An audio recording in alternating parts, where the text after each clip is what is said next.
the stories unfold. A group of us gather with tales to be told. Heartaches to laughter, we share every line. In this little town, man, we're doing just fine. Gravel Road Radio with memories cast. We laugh and we cry, holding on to the past. With every chapter shared, our spirits collide. Welcome to Gravel Road Radio. Oh, the early fade. Yeah, no, we were, I was already reading comments, I'm not going to lie. Episode 27, Gravel Roads Radio, coming to you live from Bulldog Studio, powered by FEI. In the studio, Max is back, Rhino's here, and we lost our representative of the Geriatric Tennis Club, so Bob Anderson is here. Desperate times. Hello, Jack, you've got a little older. Not much, but a little. Yeah, just a little. Yeah, so we'll see what Bob has to. We've been talking 30th Street heavy. We're going to learn what it's like to be a parent on 30th Street. So He's second fiddle only to another surprise guest that we're not going to reveal right now, but will be on someday. yeah, no, Who could not be here tonight. Yeah, so stay tuned to see who the next Number secret two. guest is. Not bad. Better than three. Oh, shoot, I turned the sound off there. So topics for tonight. Before we get to topics, remember we can find on Facebook, YouTube, Instagram, X, TikTok. Give us a subscribe or follow if you have not yet, or don't. That's fine too. Tonight's sponsor is Dasco Cato Town Hockey. Once again, we're running out of hats. So there's less than 10 hats still remaining, and I think Max was maybe thinking about buying one. I don't know. Bob was thinking about buying one. Who knows? And I still am also. Yeah, it's early to tell, but they're going quick. So if you still are interested in getting one of those Mike's Venmo is on the bottom of the screen again, so you can order one of those up. Topics for tonight. Dan the Man is going to join here shortly, and we'll talk about camping. Garrett Impola is sitting on hold. We're going to do a video chat with Garrett here as well. We'll get the comments, GRR Outdoors review. We'll talk about Thanksgiving, Max's Meltdown, Polar Bear Rinks update, and of course, we'll discuss Apple versus Samsung. Max, do you want to give Dan a call, see if he's ready to go? Yeah, and don't forget the Yooper Scoop coming up. Oh, and the Yooper Scoop. Yeah, and we're doing blind ranking. Every time I write something in pen, I forget to say it. And I wrote Yooper Scoop with Will. So, Will, I see you in the comments. We will call you at some point. You better stay awake. If everybody can cross all their fingers, ooh, this is a good sign so far that it's going to work. Yeah, your screen is a nightmare. That's awesome. You got red screens going on. Oh, man. Is Dan in the sauna again? I think he answered. Dan, are you there? Hi, Dan. Yeah. What's Damn, going on? man. Hi. Not much. You? Not a whole lot. Just another week, another podcast, and you're back again. Yeah. How was your week? My week is good. Nice. Did you work at all? You any Hobby Lobby? Yeah. Max wants an update on the Christmas trees. Still selling a bunch? Probably getting busier. Well, not really. Well, some people ordered some trees here and there, but not as much. But yeah. Awesome. You wanted to talk camping this week. Do you have some topics teed up, or do you want me to ask you questions? Yeah, you can ask me questions. Yeah. So what's your favorite type? Well, first of all, what's your favorite type of camping? Like in a tent, or do you get to use the camper? Well, we use a camper, but yeah. Where's the, yeah, go ahead. But my two favorite, well, over the past years, we've been to Canada. We've been camping in Nays. We Progression Park. We've been camping there over 6 years now. We had camped there at 2010 till 2012, and then we actually went camping in Munising area in 2014. But yeah. Okay. So are those your favorite spots to go? Yep. But Van Riper is one of them too. And Okay. Heard of that. Yeah. Do you do like regular camping trips every year? well, not really. It depends. My dad is kind of too busy with projects around the house. No, that's fair. Oh, yeah. That is totally fair. Do you remember any Torla camping trips with Luke Vanzo? Yeah. Those are Yeah, my favorite that- camping trips ever. Yeah, the Tornado Union. Yeah, those are pretty fun. But now that the unions are done now, I heard that instead we usually have like hang out at my grandpa's place now. I see a lot of pictures. Part of my relatives are like all of them just hang out in his yard, in his driveway, and then in his yard, and they usually do a cookout. And I want to do it too, but we're not sure how if we're available to do that. But yeah. Yeah, I don't think I've made one of those yet either. I know a lot of my siblings have. Did you see the video of Grandpa Torla putting siding or wrapping up the sauna outside on a ladder at 93 years old? Yeah. Yeah. Is he crazy? No, I don't think he's crazy. Yeah, no, that's pretty awesome. Yeah, super cool. So what other camping stuff do you want to share with us? Well, we have been my first time going camping in Florida, can't remember when, is before my sister Jean got married. We've been going all over. Sometimes we go in the Panhandle and the rest of Florida state. But yeah, I think that'd be fun to go camping in Florida. When you go camping, what do you typically like to eat? Do you like cooking over the fire? Hot dogs? What do you usually do? Well, some homemade food and cook over the fire and have hot dogs and whatever. But yeah, that's perfect. I sometimes like, if we're quote unquote camping, just going to like a nearby restaurant and getting food. Finding the local spots. Yeah. yeah. And also we sometimes we have pizza sandwiches. Oh yeah, those are the best. Yeah. Those are super good. Did you see your brother Brett's deer he claims he shot? Yeah. He didn't claim it, but he did actually shot a deer. Yeah, that was awesome. That's a big buck. That was super cool. Yep. Yeah, it was. My two of my nephews had shot a deer. Emerson, who's he shot a deer as well. My nephew, my other nephew, Arlo, he shot a deer as well. A few of my nephews what deer hunting as well. Logan and Carl, from the Minnesota area, they love hunting a lot, so they've been hunting in their yard as well. But yeah, that's awesome. Awesome, Dan. You got anything else you want to add? Nope, that's it. Awesome. Thanks for getting us started again. You're the man. Yeah. Thanks, Dan. Yeah. All right, talk to you later. Oh, he's gone. Yeah, he's gone. No, Dan is awesome, man. He got us going camping. You big camping? I'm not as big of a camper as I wish I was. Me and Bob and Emmer when was that? 2 years ago now? Yeah, something like that. We went camping somewhere up north, and it was awesome. Chippewa National Forest. Yeah, yep.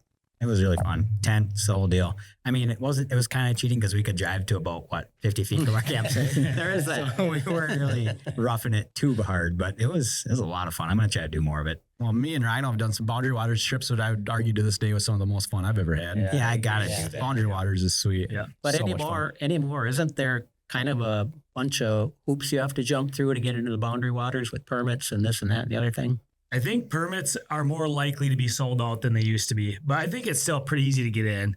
Yeah, I think there's some entry points that are tougher. I'm on some Facebook groups, and there's times where people are having a tough time getting into a certain spot, but sometimes you have to adjust. If everyone's trying to get into that spot, I probably don't want to go there anyways. Yeah, you got that Yeah. right. In general, yeah, it's probably busier than it used to be, I would guess. Yeah, well, Garrett's sitting there. He's watching us. So our review of the Obsessed podcast is the episode with Garrett Impola. He biked across the U.S. and joining us now from the UP. Garrett, how you doing? Hey, fellas, I'm doing well. How are you? Doing super good, super good. The Obsessed podcast, we'll start with what's important. Do you still have that bike? I do. I do have the bike still. Do you ride it regularly? No, I used it as I kind of broke it out again this summer, actually, for the first time. Mind you, this is 2015 bike ride in March. So about 10 years, I just broke it out this summer for the first time again. And, I used it for a commuter. That's awesome. Yeah. Yeah, it's been 10 years. And I think a big part when we talked about, and we talked to Logan last week, was like, we want the follow up. Like, what are some of these guys up to now? But first, do you guys have any questions about the actual episode or the bike ride? I mean, Bob is a elite long distance biker as well. He rode his bike to the UP, which is similar to going across the US. It's the same thing, really. Oh, it's part of it. Yeah, it is part of it. I started that project at the end of the day. Yeah, Gary, you didn't actually. You've never biked from the UP to Minnesota or Minnesota to the UP, so. Mm-mm. Well, I started that project back when I was a kid, so it only took me about 50 years to get it done. Well, you also biked from way out where you lived to Cokato, Oh, right? yeah. As like a 10-year-old or something, I think you Well, were. it was Maybe 8. probably closer to maybe 13 or something like that. That was a 85-mile jaunt just because we didn't know any better. That is awesome. And I think the story that I remember goes you asking Graham Anderson if who'd you go with? Leon the peon. With Leon the Peon. If you and Leon the Peon could bike to Cokato, and Grandma, thinking you were not serious or didn't know what you were talking about, said, "Oh, sure," and off you went to Cokato. Yeah, they did. They had no idea that we were actually thinking about it. We had back in the day, they had sissy bar bikes with high-rise handlebars and slick back tires and all that. And so me and Leon strapped on sleeping bags, fishing rods, radios, a jug of Kool-Aid, which made it to the mailbox. But yeah, that was pretty much the case. They didn't know that we were actually going to be there until we showed up at Tom and Karen's door and said, "Here we are." That's an awesome story. That's kind of like your prep though too, Gary. You didn't put it, I mean, based on the episode, you didn't put, you put some thought into it, but you didn't overthink it. You just said, "I'm going here, I'm starting here, I'm getting on the bike, I'm gonna start riding." Yeah, that's it's a lot easier way, I think, to take the first step for anything. Just dive in. Yeah. And where did you start exactly again? We started from Emerald Isle. You zoom in on a map on the East Coast there in North Carolina. It's kind of a little jut out. But I'm stayed the night in asking New Bern. because I'm kind of curious. Like, were you thinking at all about like actually going from like on a beach to on another beach? Like fully Of course. traversing. Yeah, I feel like that's kind of what makes it coast to coast. Yeah, is you if have you're to do that. Feet in right? the feet in the water. Yeah. each way. Okay. Cool. Did you ride your bike out of the water? Just immediate rusty chain. No, I did. Ryan's calling you on technicalities. Did you actually bike coast to coast, I guess, is what he's trying to figure out. No. Well, we'll It was get you about back there to do it 25 again. yards on each side, walking. Yeah, do you have plans to go finish the trip or? Now that they got these fat tire bikes, I can actually do it. You could do it, yeah. You had mentioned you were going to get the bike and you were asking questions. They were telling you about all the equipment. I don't know if you really addressed it, but what did you wear when you were riding? Did you end up getting padded bike shorts or too much pride? I don't think it was too much pride, but no, I definitely didn't get it. It was your normal gym shorts, normal shirt. Maybe I would try to go high vis a little more Sure. for color choice, but same thing you'd wear to gym class. Yeah, no, I love that part of it. You're like, I'm just going to do this. Like, I just need the bike. I came here for the bike. Yeah, and Help me I pick don't the right one and we're going to go. Yeah, I don't remember from the episode what was that bike as far as like what kind of style, what was it? What was the ergonomics of that bike like? It was called I still have no idea anything about bikes, but it's called a Surly Disc Trucker. It was the first time the disc is for the disc brakes. I think disc brakes were still not super common unless you knew what you were doing with bikes. So it was the first time I'd ever seen that. Instead of the kind that squeezes the rim, it squeezes its own brake disc. And I don't know. I guess it had the fancy handlebars I'd never had before. And I don't know. I just had to figure out kind of the nuances as I went. It had bar end shifters, which means the bottom of the curve, they were down here. So you kind of it's really like an actual road bike. It's not like a hybrid. Yeah.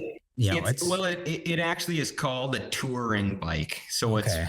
it's got, and with my understanding, it's got thicker tires than a typical road bike. So, But aside from that, not too much different. so how would have you had it loaded down? What was your strategy for packing your gear? It was to get the gear on the bike. And so what I Explain. I had a couple of saddlebags, one that had waterproofing to it and the other that didn't. And I don't remember the rhyme or reason, probably price why it went like that. And then there's a rack so I could fit a tent on it and across that. And I had like a poncho. Felt like I had a little bit of a bubble over that rack. So I must have had some stuff crammed on top besides the tent. But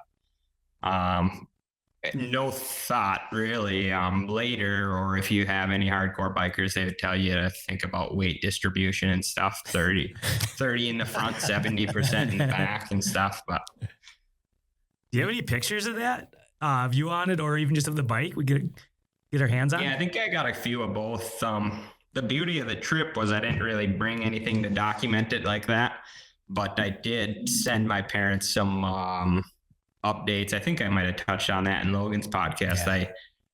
I would kind of just swing by a stranger who was stopped at a spot. I would stop and say, odd ask, but can you send a picture to my parents? So they'd take a picture on their phone and send it. And so my mom would get a strange number she didn't know. Your son's good. That's hilarious. Because you had a phone with you, I think, if I remember right, but it was very basic or something. Yeah, it was, I guess, a Nokia brick. Oh yeah, that's right. Okay. You said you journaled like every night. How often do you go back and visit that ever? Infrequently. I guess any interested party I could send that to, but it's nothing really to write home about. I don't think it's, No pun intended. yeah, no, those weren't written home, so it's not really a pun. It wasn't lettered. It was all, just a journal, and I'm not particularly good at journaling. So Yeah. How many miles a day did you average? Did you keep track?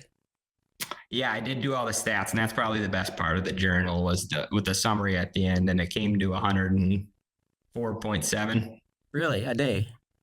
Yeah, that was the average by the end. That's pretty hardcore.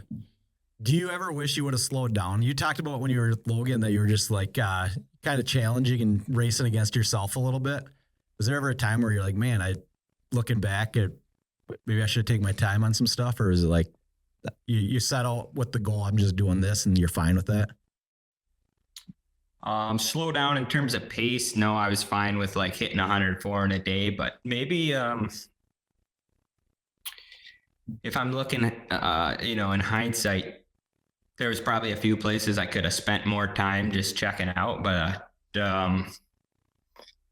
yeah, it's just I don't think I really usually try to hit rewind. I think I just kind of went with what felt right at the time. And once I'd seen it for a bit, I knew I could go meander, go hike another 10 miles and see what's over that ridge. But what do you chuck your bike in a bush? Then you come back, and then what are you doing walking the rest of the day? You could be the first guy to walk halfway across and bike halfway across the U.S. It's probably been done. Yeah. I actually just saw a video you have a gal who skateboarded across. I don't know what her exact route was, but that's kind of nuts. Yeah, that's pretty much very nuts. Well, because Yeah. I'd imagine like the route that you'd have to take on a bike. I'm just curious of like what you would see as far as like you probably wouldn't. Did you see much of like major cities and everything, or was it just kind of back road, lower population stuff? Mostly back road, I would say. A couple of stops were through. I had a couple of intentional places to hit, like Birmingham and Scottsdale. Yeah. What are the major cities even along? Because you're pretty far south. Yeah, I don't know. Actually, the closest big city. Had I don't know what it would be. geography majors in here. Yeah. I guess I landed in LA, which is the second biggest in the country. Yeah, and you were biking on the freeway. Yeah, that's awesome. Yeah, that was awesome. So it sounded like there wasn't really a lot of choice in that particular area. Or there might have been too many choices, not enough direct. So I guess kind of it's just an urban sprawl, and I didn't really realize how sprawling that really was, but it was like, it felt like 100 miles from the coast is where LA started. So all of a sudden you're just like, if you picture a big city biking on a sidewalk, like there's people walking it just plus that's where there's ghettos and stuff that you hear about. I don't know what's the right or wrong street to be on. Yeah. I'm just going to take the straight route if possible. Yeah. No, that's a good point. Interstate almost might have not be the safest, but also felt the safest. With At least the quickest way there. yeah, just get through that part. Were you ready to be done? Oh yeah. Yeah. You did mention that you didn't have kind of shorts. have the finale be that. It wasn't like a cute, like, maybe if I ended at like Highway 1 or something where you're like, wow, Yeah. what a scene. It was just like dense urban grossness for 8 hours worth of biking. That's right. So what are you up to now? I mean, do you still chase that? Like, that's an awesome trip, and people should go listen to that episode that you did with Logan. But like, what keeps you occupied now? Like, you kind of mentioned you were at a point in life, and now you're a dad, and that sometimes that's probably one of the things that just does it. But is there other like endeavors? I was doing my research. It looks like you're doing a little bit of you're toying with homesteading a little bit, are you? I saw chickens involved. Maybe we're still doing chickens. Yeah. I won't claim homesteading, but I'll maybe that's a mimic. That was out of your mouth, mimicking the lifestyle slightly, but No, we did Casey Krause. I don't know if you listened to that episode, but yeah, big supporter. Like, pick the amount of what you want to do and what's the right amount. But right, you're right. So I would say maybe just setting roots down so that's building. I built my own place we're living in and trying to get some a little bit of a hobby farm maybe is what I would call it at best, but trying to get some of our own food for ourselves and I don't know. You stay busy if you're the one Jack the slack. with the hammer. Disregard. What the heck? was that? Unreal. Man. And are you into woodworking? Like, that's a thing that you dove into quite a bit, or is it 'cause you're building your own own roots? Maybe or, carpentry or I like making stuff. Maybe I like doing my own vehicle mechanics. Maybe just using my hands. Sure. And you're a Yooper for life, though, it sounds like. Yeah, I'd probably say I like the parcel. I won't mind getting married here. It's a great line. Yeah. So what do you think it is about it? I mean, you mentioned some things, but my grandpa's going to be mad because he doesn't want anyone to know how sweet the UP is, but. I know that is rough because you guys were a little bit dogging on it one of the last episodes. That doesn't sound like us. We're just trying to keep the people out for you. That's all. Yeah, thanks. To me, it's just kind of the pace of life is kind of a step back in time. You got gravel roads, right? That's their whole radio name, but it's a similar concept here. Maybe the difference being we got a little less cops. How about that? The story that really I actually can point at for making me want to live there is let's see if I can put together the timeline on the fly here. Must have been after the bike trip, so it'd have been summer of 2015. I was living up doing windows at Keweenaw Glass and Door and Calumet up here. And I don't know, part of just learning the place a little better, was looking for the best pasty. Everyone has their own opinions, and somewhere along that journey, I wound up at the Superette in Mohawk, and you never been. It's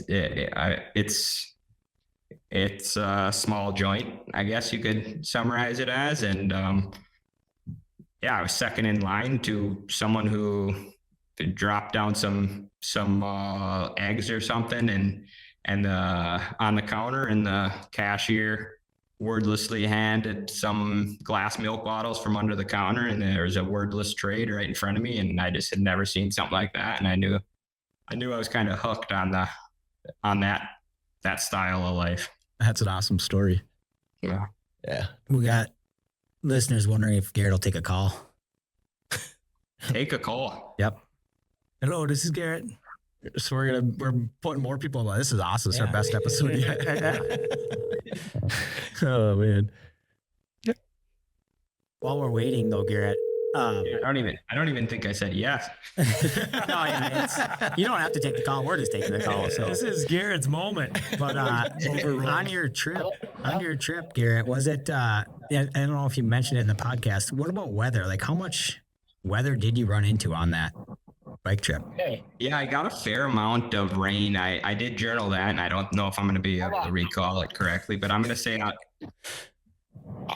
of the 30-day trip, I remember 11 days maybe. Not bad. Not bad. Garrett, we're gonna back to the trip real quick. Then I'm curious. You talked about a couple people that you met on the way. I think mostly you just kind of kept to yourself, but you mentioned one family that let you stay there, and I'm curious if you've reached out and talked to any of these people after the trip at any point.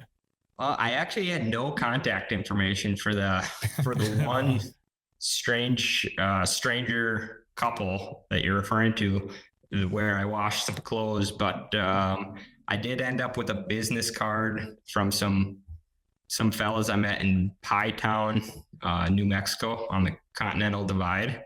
Yeah. And they resided in Orange County or something, kind of where I was heading. And I emailed them that I'd made it, and a picture of the end. And there's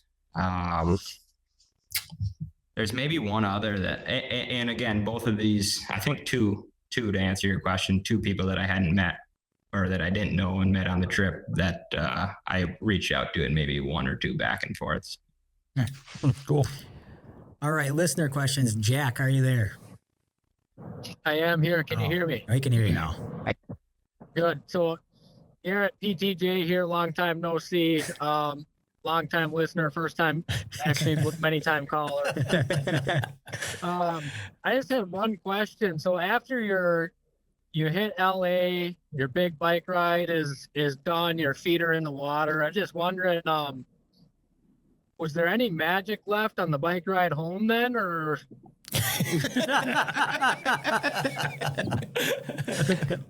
Or was it all gone by then? That's a good question.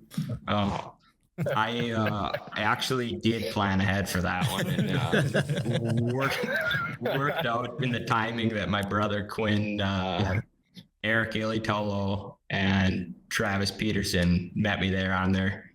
Well, Quinn was on spring break, and I don't know what the other boys were up to in life, but they were willing to jaunt down there to be a automobile return home. They let you throw your bike in the back of the truck? Yeah. Yeah, that's awesome. All right, thanks for taking my call. I'm almost home from the city, so. All right, sweet. Thanks, Jack. First time listener, many time caller. It's just a great line. Oh man, sweet. Hey, how about military? Were you working with dogs? And explain that, because I think just well-trained dogs are the coolest thing ever. Like I've mentioned, just talking to people in passing, like when you go, I'm not a hunter, but I've gone bird hunting with customers in my past job. And when guys have really good dogs, like it's just one of the coolest things ever. But what was that experience like? Yeah, very, I mean, probably the best job I may ever have. Super passionate about it. You're just kind of asking about what it was like to be in that world. Yeah, I mean, yeah, the whole military experience slash. And if you could, what did you do? Like what Working with what were you dogs. doing? I got in as a military policeman by trade, and took about 7 minutes into the first shift, where I knew that I needed to get into something next, a little bit more deep. I didn't really want to just, you start as kind of just like a cop on the base. Actually, there's kind of two routes in the Marine Corps. You can do the deployable cop or like just a base policeman. So the deployed side is where you're like handling your detainees, and you're I don't know, doing real. I got into the Marine Corps to deploy, and you don't get to pick what you do, but I ended up just patrolman basically. But you start out behind a desk, and yeah, I knew that wasn't it for me. So I started volunteering. I would get off my shift and I'd go to a different base and just scoop poop out of the kennels. And eventually they're like, all right, start getting bit by the dog. So you put on the sleeve and you do the dirty work until they're like, all right, we'll send you to, we think you got what it takes. We'll send you to this basic handlers course in San Antonio, Texas. So I made my way there, and went about, I don't remember what it was, 6 months perhaps of that course. And at which point, and I was a way fast track. Typically, you do a 4-year enlistment before you get the opportunity to go to that. I was able to do it within a year of my time in, and from there you're considered an enabler. So any unit would call you to do any type of thing that you need. So you'd go for a little bit and come back. That's sweet. What else you got, Garrett? What else you want to share? You said you had like a list 9,000 things long. So I don't think I said you had nothing else going on. You got hot coffee. It's basically like hanging out with the boys 12 years ago.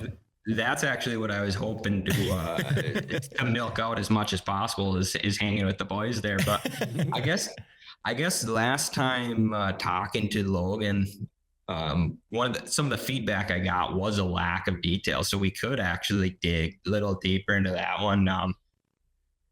If you want. Yeah, no, 100%.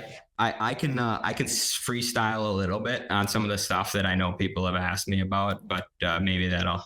Yes, no, do that. Yeah. One of the things was already a little bit briefly touched on, but in that bike store, someone I forgot to shout out was actually the reason I chose that bike store is because my buddy Tyler Davatilla was employed there. So he was actually one who built the bike. So he was like, when I asked a specific guy what kind of bike, he was the one with the answer, and he was the one who put it all together. And when you build the bike, that means like it's the frame, then you put on the handlebars and the saddle, the seat, and the fork and everything. So that was a shout out that I didn't actually get to give the last time because I was too busy ragging on his other employee who was telling me to get the bike seat or the bike pants. And so Tyler Davatilla gets his well-deserved shout out on the bike, which did me well throughout. Can I ask, and maybe you don't want to answer, maybe enough years have passed, what was the cost of that total setup? Oh, I don't know if I actually documented it. I want to say that, and this is a little bit going to be spitballing, but I want to say the bike was probably about $1,200. Okay. And maybe I was getting some Tyler Davatilla discounts for the saddlebag. I remember being a little bit puzzled that like the kickstand was an add-on. Oh, sure. But I want to say all in all, it was probably around $1,500. It would have been about $2,500 if I did the gear the other guy was suggesting. Yeah. So what would your estimate be like cost all in for that trip? So between equipment and then just the cost along the way.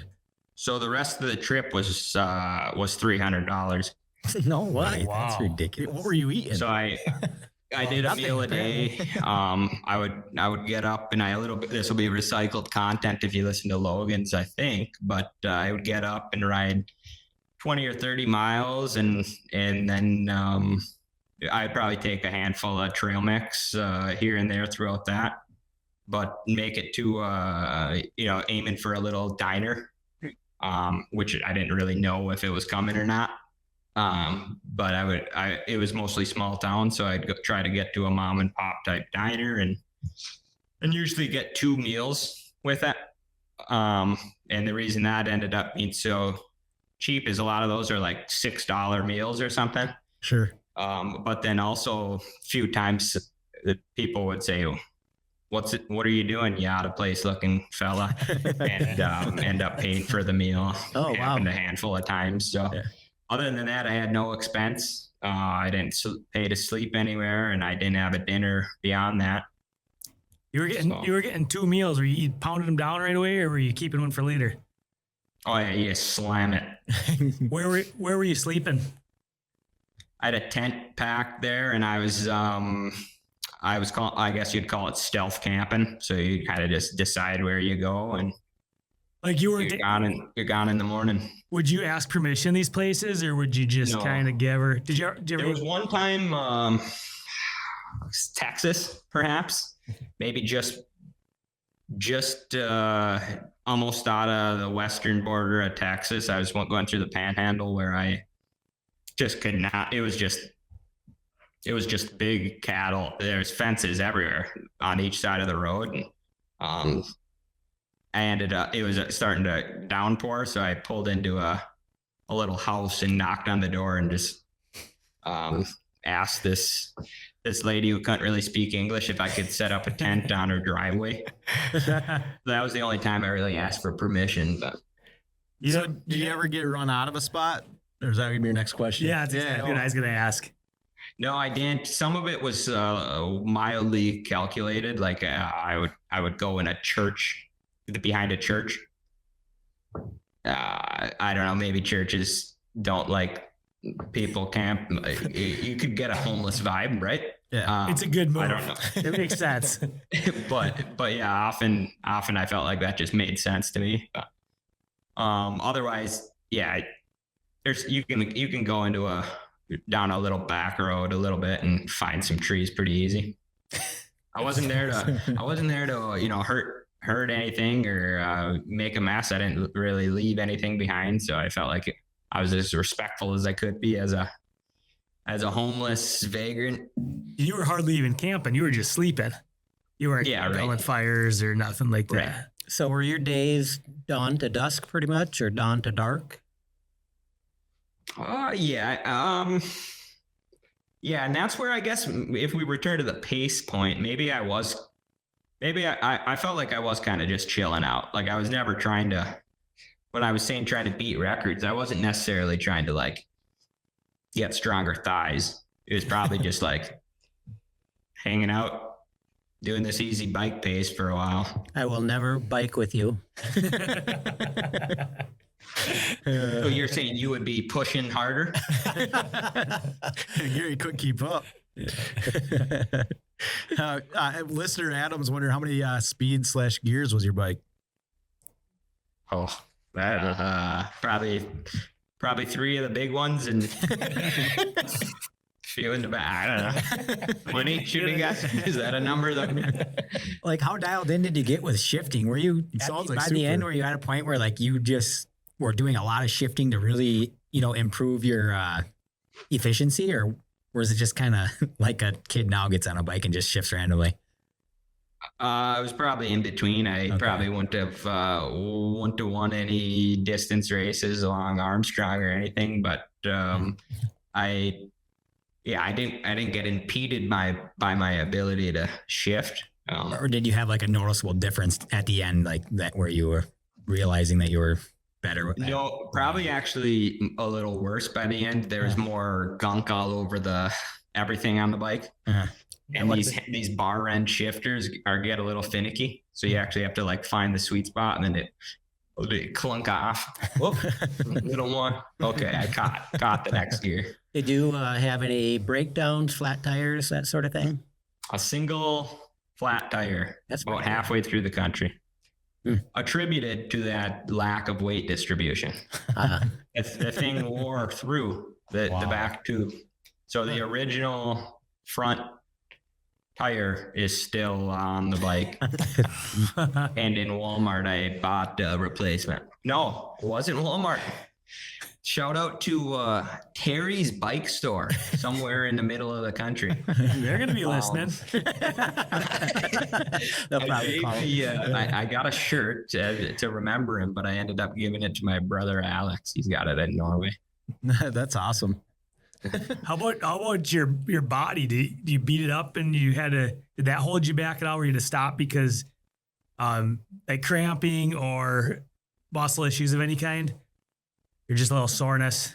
I would never stop someone like me or Bob, you know. But I guess I did one time swing by Walmart, and this actually after saying that cocky comment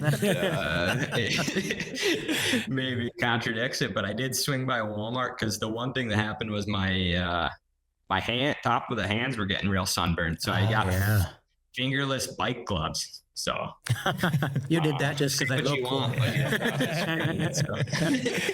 Well, along that line, where does a guy, either of you guys, on a trip like this, and the fancy bike with different spots, where do your hands go on those handlebars? Oh yeah. So I just tried to keep switching them around. I would lean on the front. I didn't have those fancy racing things, but just lean with the forearms. But that was actually, if you're talking about the body kind of feeling anything, it was pressure point right here on the hand. My fingers wouldn't open at the end.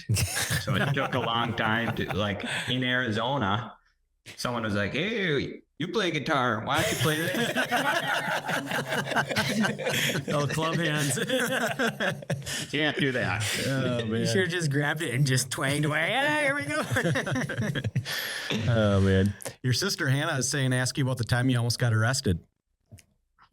Oh, what a weird one. This was also Texas. I guess Texas is not really a pass-through place. They want to they protect their own, I guess. So kind of the pattern would be, if I did end up stopping somewhere, I would like grab my trail mix, or every so often I'd stop at a gas station and get a Powerade for one of my brakes or something, depending on the heat, which progressively got hotter by the end. Texas is where I was starting to pick up. So I stopped at a gas station for some shade. I guess I went into the AC in there and was eating my trail mix and drinking my Gatorade, and then I threw it away and left, and I got pulled over by a cop maybe 20 minutes later, which was, only a mile and a half or 2 miles or something, at the leisurely pace I was going. And they were like, "You didn't pay for that stuff you ate." And I was like, "Oh, in the gas station?" And they're like, "Yeah." And I was like, "It was my stuff." And they're like, "Nope. We went to the bathroom. We saw the wrappers. You didn't pay for it." And I was like, quickly realized how futile it was to try to like that was my whole defense was, "No." And then their whole offense was, "No, it wasn't." So it was kind of a pretty quickly, you were like, "I guess we're going to stand down there." "No, we're not. Get in the back. We're going to go pay for it." So then I was curious. I was curious. But we loaded my truck. They brought a second cop, a sheriff, with a truck. We loaded the bike in there, brought me back to the gas station, and they're like, "All right, here's what you ate." And they had this variety of wrappers, including like the trail mix and Gatorade, but it was also I distinctly remember a 24 pack of powdered mini donuts. That sounds about on par with my. And I remember just like looking at it and like, I was like, I'm biking across the U.S. You think I'm eating powdered donuts? And they were like, proof's in the pudding here. So then they did like realize that the trail mix wasn't in they didn't even sell it in the store. Wow. But then they were just like, well, the cop was like, tell you what, I'll pay half, you pay half, and I'll get you on your way. What a deal. We should have haggled So I with them. ended up paying like $1.30 for this powdered donut thing. And he said, you know what, I'll do you a favor too. I'll drop you back off where I picked you up. So I didn't have to redo that. That was gonna be my question. Did you have to redo the 20 miles? Because then we could give you the No, credit for the That might have been beaches the you only didn't time do I at the picked up start. The pace was to hit the road out of Texas after that. Wow. They were just grumpy because they didn't get the donuts. They probably did have the donuts. Just paid it down Garrett. Do you know this guy? No, I have no idea who that is. No. How did you get this? It came onto my phone. All right, well, Max got a text. Live show question. Jim from Kansas City. Yeah, I got that too on my phone. Oh, that's But- my brother-in-law. Oh, okay. Jim from Garrett, what surprised you most about America or Americans that you only noticed because you were moving through it so slowly and exposed? Slowly do 150 miles. But you should be asking Bob. Bob saw some stuff. First of all, good to hear from you, Jim. I'll see you in a couple of days here for Thanksgiving. Great question. Let's see if I can give you a good answer. That's kind of part of the nerve-wracking part here is it being live. So only on the trip, I can't. Can I think of anything that really stood out? While I'm trying to brain rack, I'll tell you the most memorable, funny experience that I can't remember if I and forgive me if I did already say it on Logan's, but I was also a motorcyclist throughout most of my life, and there's some of these stretches in New Mexico, or just that on that western side after Texas, where it all kind of becomes the same kind of desert. And there's these long stretches where people open it up to like as fast as they can drive in a car and stuff. But in my case, the only reason that long stretch mattered is because you can see someone coming from a long way away. And I spotted this guy on a motorcycle. I'm a motorcyclist. Didn't really think anything of it. I threw him the motorcycle wave on the bike. Oh boy. And the guy gave me probably a 200-yard middle finger on the chopper.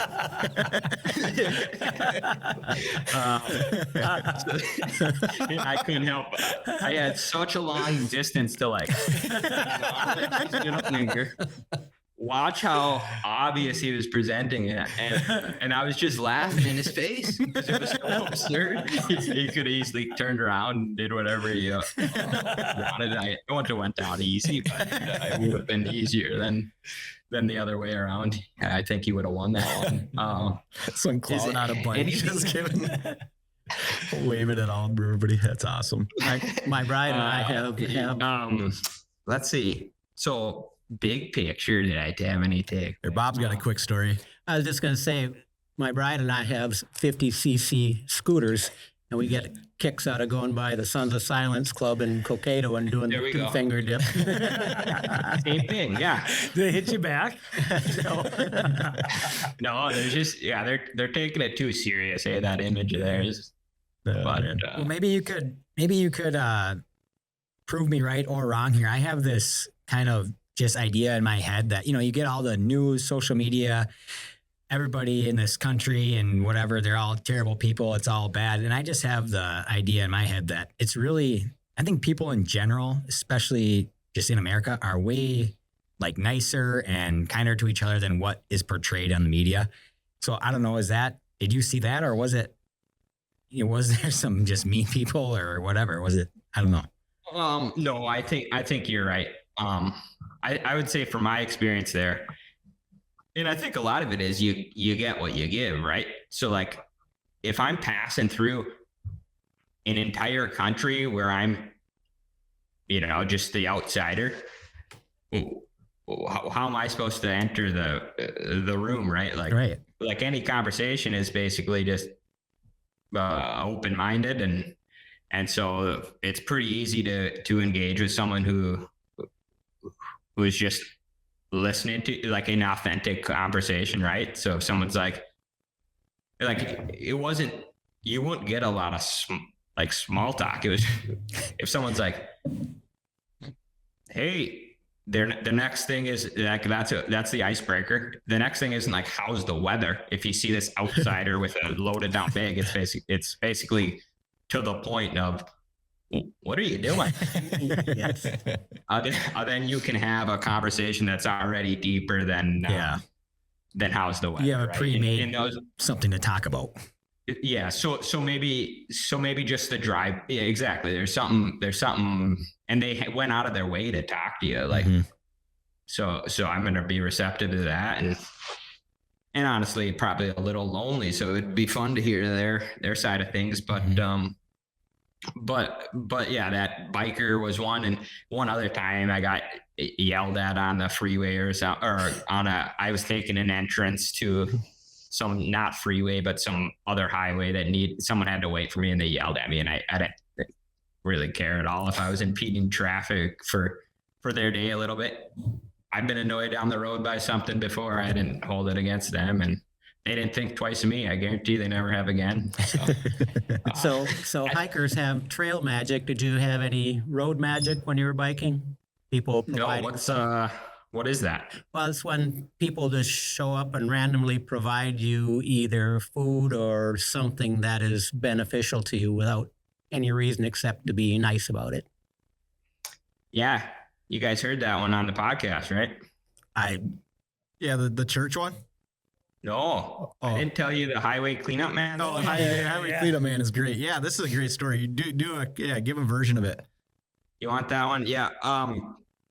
Yeah, this is exactly what you're describing, Bob. Again, in that long desert stretch, now we're this actually very well chronologically following the journey. I was just east of California, maybe just getting into California. That western edge of Arizona was getting pretty desolate, where in my little pocket atlas, every map dot ended up being a town that wasn't actually there. So I was running out of places to fill up water, and by the end of a long hot day, the weather was getting hot. I was clean out of water, and I was basically doing the math in my head where I have no idea where the next town is. So I probably am going to have to bike through the night to get there when the sun's not beating on me.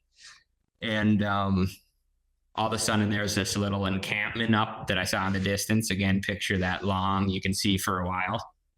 I don't think I ever saw a mirage or anything, but it was weird enough change in scenery that I was curious about it. So I got up to it, and this guy has a tent set up and a bunch of junk. This bike with a trailer attached to it, stacked real high with pop cans.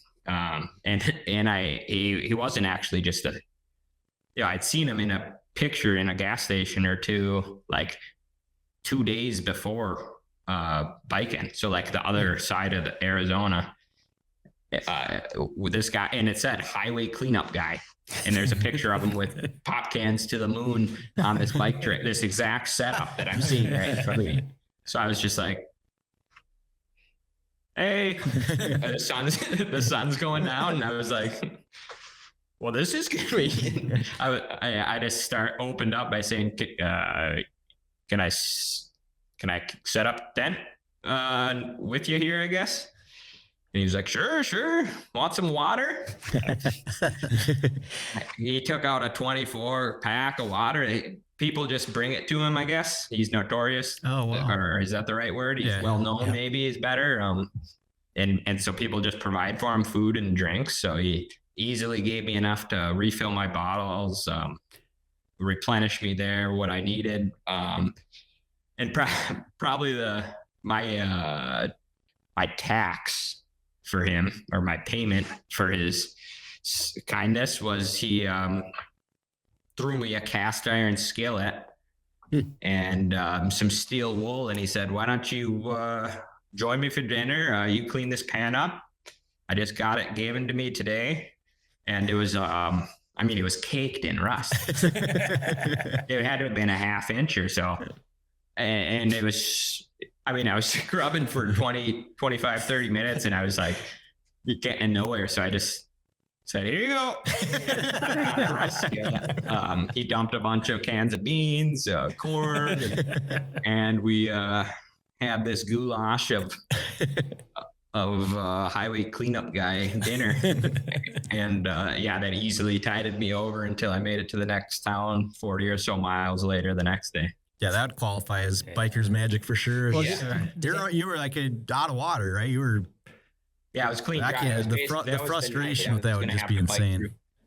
You didn't do the polite Minnesota thing. Is I don't really. I don't want to give you some water. No, I could not. I couldn't use my water bottle. Oh, if you insist, I guess. You have to deny 3 times before you got to accept. Oh, that's great. Did you? I don't know, some biker magic there. I don't know if you did I ever answer Jim's question? Hopefully he doesn't call back. He'll probably razz me at Thanksgiving dinner. But maybe one thing that stood out was and as someone that likes nature and being outside, is how gross the ditches were. There was just so much junk, litter. And a lot of dead animals from roadkill and stuff. I don't know. I'm not like a conservationist by any means, but and I'm not gonna tell you that we should all go save the whales. But it was a little bit eye-opening at how kind of nasty it can get there. Maybe not even intentionally, but some of it was definitely. Is that Garrett's meltdown? No, that's. I can get smart. That's hilarious. It is, yeah. But it is insane. what about any cool stuff? Did you you hear about some of these highway? What do they call adopted highway people? They finding, I don't know, cool stuff, valuable stuff. Did you touch on that on the podcast? I don't remember. I don't either. I don't remember either. But I picked up a few pocket knives. I probably made out with 4 pocket knives. Well, that's a win. Yeah, one that I just found recently was this bejeweled pink one. Somehow kept through the years here. But there was especially with prices nowadays, there was I should have got my own trailer and picked up some of the lumber. There's a remarkable amount of construction material. Weird. JackNeedsAHouse.com. Get on there. He could have built his house. Oh, no kidding. What about dogs? I know Bob made himself a dog stick for his bike ride. I did. So, it was an antenna, I think was involved. Yeah. I took a car antenna and put a wood handle on the end and just had it kind of secured to my front forks just in case any dogs got rammed. Yeah, you wouldn't want to be a dog chasing Bob. And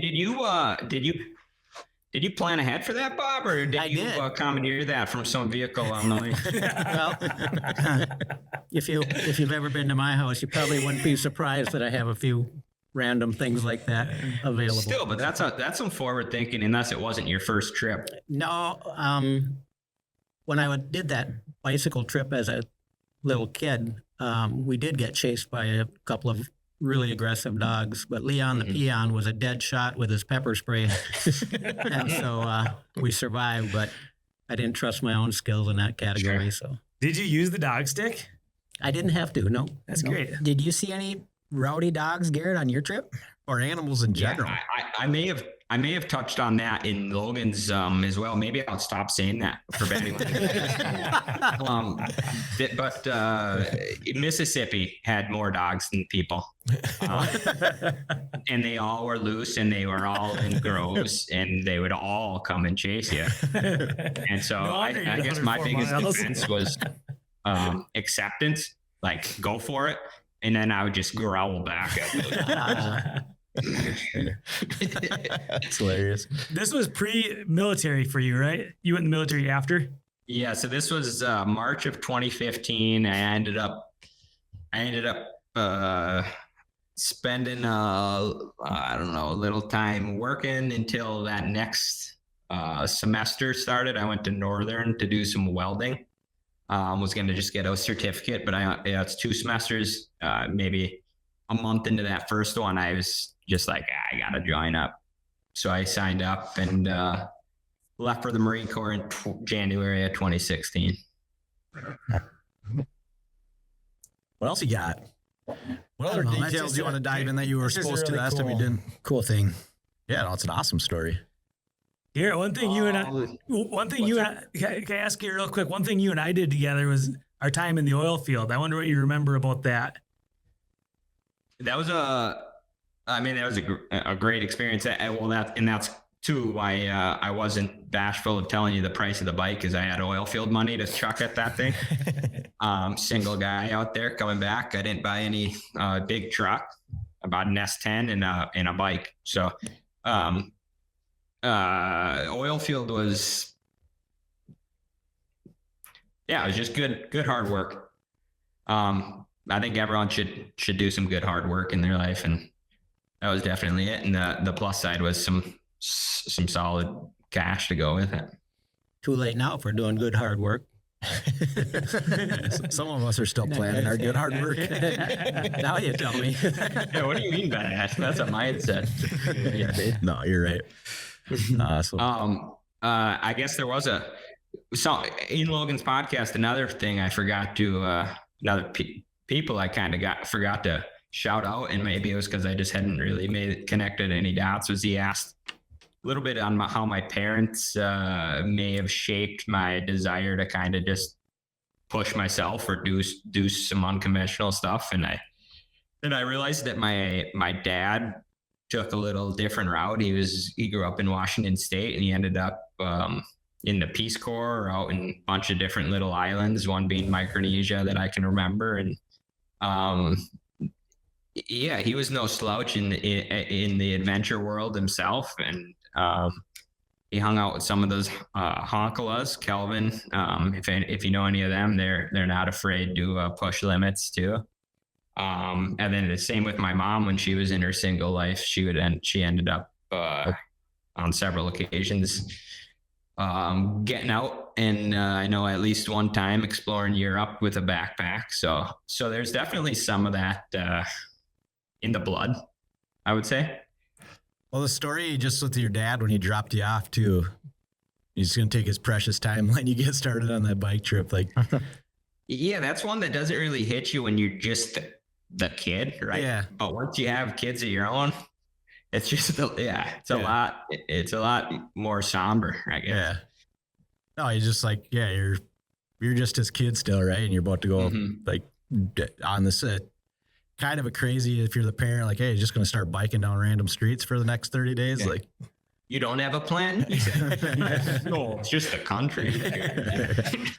It's America. We'll be all right. Kid mindset. And that's the other half of Jack's question. There's some people who might not have heard that story, is how did you get there? You know, Jack asked how I returned after the trip. I got there because my dad, I guess later admittedly brought me because he wasn't sure that he'd see me again after. So that part I was like, it makes sense. Like, you got kids and you constantly worry about them, and even when they're young, and then it's like we got to let them go at some point too. So and to both their credit, they didn't say anything like, I don't know, maybe there's a little bit like, you're a little bit dumb, but they definitely didn't say not to do it.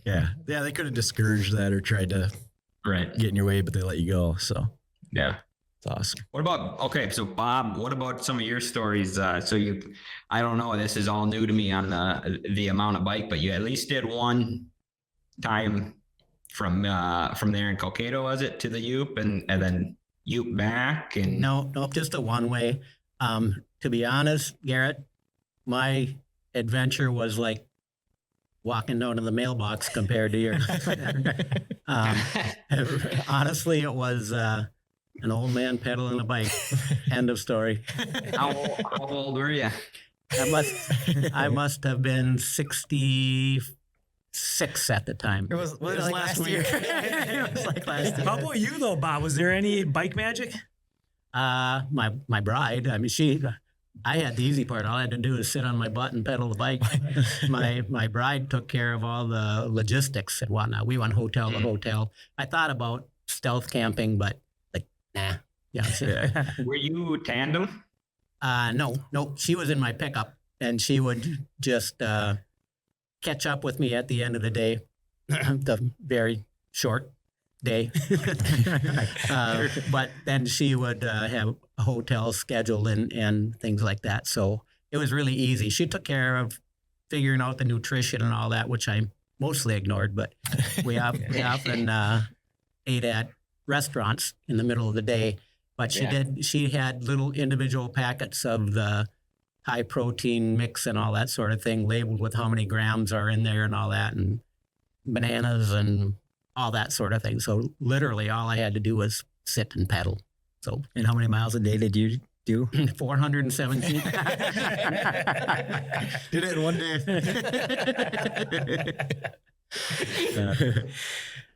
No, it was casual by comparison. Well, I know, but it was Almost sedentary. That's actually the exact same word I used was casual. It's literally just pedaling. It's riding it was probably the exact same, Bob. No. You just had Well, I did have shorter days, but I mean, my miles per hour. I actually had a bicycling app that I started out with on the first day. Tells you distance traveled, time traveled, top speed, average speed, stationary time, all that kind of stuff. And at the very beginning of the second day, I pitched that thing because it was too stressful. I just I don't need that information. It kept asking him things like, really? My own dad was asking me that. tip of the day. If you pedal harder, you'll go faster. That was kind of it though too for me. Is like you kind of know it's a lengthy trip, right? Yeah. And so I just kind of had to get into a mindset of like, yeah, I'm chilling out here. And if I'm trying to make it to a specific spot, I can't control all the circumstances around me. So what happens if I don't make it? I'm a failure. Yeah. Yep. What's that do for the next day? What if I get there and I'm actually feeling good and want to go further, or it's a brutal spot to stop? Then I restrict myself and I got to, and that's the same reason I didn't, I thought about doing it for a cause, like a charity or something, but then you're going to have people like expecting you at a certain spot at a certain time. And then you have to like, I don't know, I just didn't feel as genuine or something, like Right. less of a me experience. But Well, for me, it was all about avoiding that sort of pressure, any sort of pressure, frankly. Right.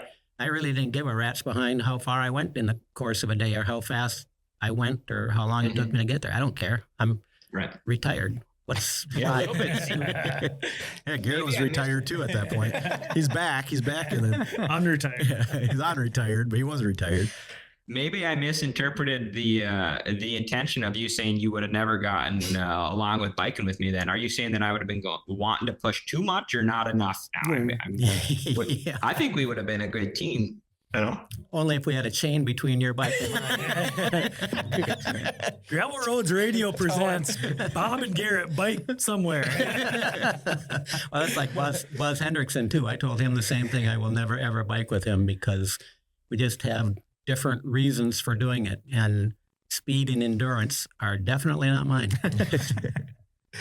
That's so Like, good. Garrett, I imagine like you would say that at the beginning that you don't care either, but I mean, there's just going to be a difference of both speed and endurance. I think that would become apparent, you know, pretty soon. I don't think it has actually anything to do with the athletic ability. It would have to totally just be on how the minds work together. Yeah. Like you got to be able to pick each other up or maybe do the appropriate amount of teasing. Right. But if you get on each other's nerves and you got that whole journey laid out still. Yep. Well, one of the things that played into it for me too, in terms of motivation, is I always wanted to do that specific trip since I was a kid, and I remember hearing that maybe some of the Rising boys, some of the Kivisto boys, Brad Morris, they all did it when they were kids, and when I was done working for a living, I thought, well, dang, if those kids can do it, certainly I should be able to do it. So, and as I understand it, they did very little planning as well. They just basically hopped on their bikes and started pedaling. And so I thought, why not? There's no reason at this point to not do something you've always wanted to do like that.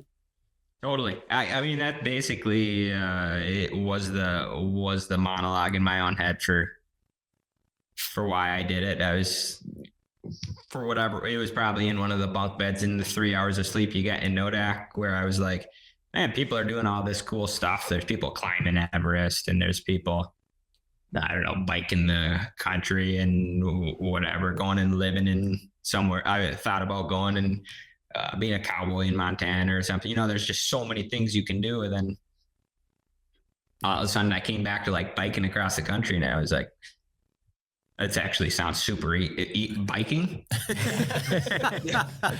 Anyone can do that, and I'll prove it to myself. Yeah. Well, and the fact is too, in big picture, all of us use so little of our potential. Mm-hmm. Right. Mostly, in my case, the excuse I use is life got in the way. Somehow providing for a wife and 17 children just kind of seemed to complicate things. Weak excuse. Someone's always got an 18th kid. Whips. Oh, that's funny. I remember when you took off, Dad, and I was obviously working hard like a real man, well, unlike me. But I remember the picture of you taking off. It was pretty early morning that you left. Yeah. Like 6 o'clock-ish? Well, that was my plan, because why not? It's summertime and just light out and all that sort of thing. But then my wife said, well, I think you should probably leave a little later. I said, why? I'm up. I'm ready to go. Sooner or later, I don't care how you plan. Sooner or later, you got to push off the porch and go. First pedal, yeah. And so she kind of made an issue of it. It's like, all right, then I'll go 7:30. I don't care. And so, well, it turned out the kids were all at Temperance Corner waiting to send me off. Oh, yeah. So that was a big surprise. And coming down 100 towards Temperance Corner, I was still a half mile away. I could see somebody with neon signs and stuff like that. What kind of idiot is having a car wash or a bake sale this time of the morning out in the middle of nowhere? And I realized it was my own people. But I remember, I have no concept of, how far can a person bike in how much time? I don't know. I've never done a long bike ride. So I remember I was at work and I got the GroupMe notification. Oh, Dad's, I think it said Elk River. And I'm like, he's already in Elk River? That's far away. And it was it had been hardly any time. It's just surprising. Well, I was very liberal with my brakes and whatnot. Because why not? I'm tired. I got nobody that's holding me accountable and all that, except Ariana. She gave me noise. Well, you stayed at that gas station for a long time. You get your fanny out here and pedal. But I was just surprised how actually far you'd go in less time than I thought it would be. Well, yeah, that's what Mom said too, because Sounds like nobody had any faith in you. yeah. Well, there was the thing when I knew you could do it. when I was planning this trip, I deliberately chose the route I did that had a lot of little towns. In my mind, I would be pedaling and my bride would be going in and out of the little thrift stores and, shopping places and this and that. And it didn't work out that way. I took off every day and started going, and suddenly she found herself, holy smokes, I got to get my butt in here and catch up with them, because I was further than she thought as well. Don't get me wrong. It's not like I was pushing hard, because I wasn't, but it just surprised her. It's only 125 a day, but No big deal. we didn't want to say that out loud to Garrett. No, and this has nothing to do with it being crusty old Dad doing this bike ride. No, it's everything. I just meant the act of biking distance. I would have assumed it would take longer to get that far for anybody. Yeah, you can cover some ground, like Garrett said, just casually biking, right? That's crazy. Yeah, you cover more than I was thinking a person would. If you have a decent bike and Yeah. For me, that was part of it. My bike is heavy. it's a step through. It's got wide tires and all that sort of thing. Because I was planning on riding some multi-use trails through Wisconsin, going to the northeast towards Wakefield, and I got to the point where I could access that trail, and I did ride that trail for about 4 feet. And it was very loose sand and really crusty. Like, nope. I won't be doing that. It's still crazy. So to do that. you never end up using that antenna switch on any mad dog over there? I did not. The one funny dog story I had is I was in the middle of Wisconsin somewhere and just kind of zoned out, just paddling, and all of a sudden I heard this, and what the heck is that? And I turn, and there is this little short-legged, fat white dog running in the yard across the way, trying so hard to catch up, and he ran about maybe 15 feet and then just circled back to the house.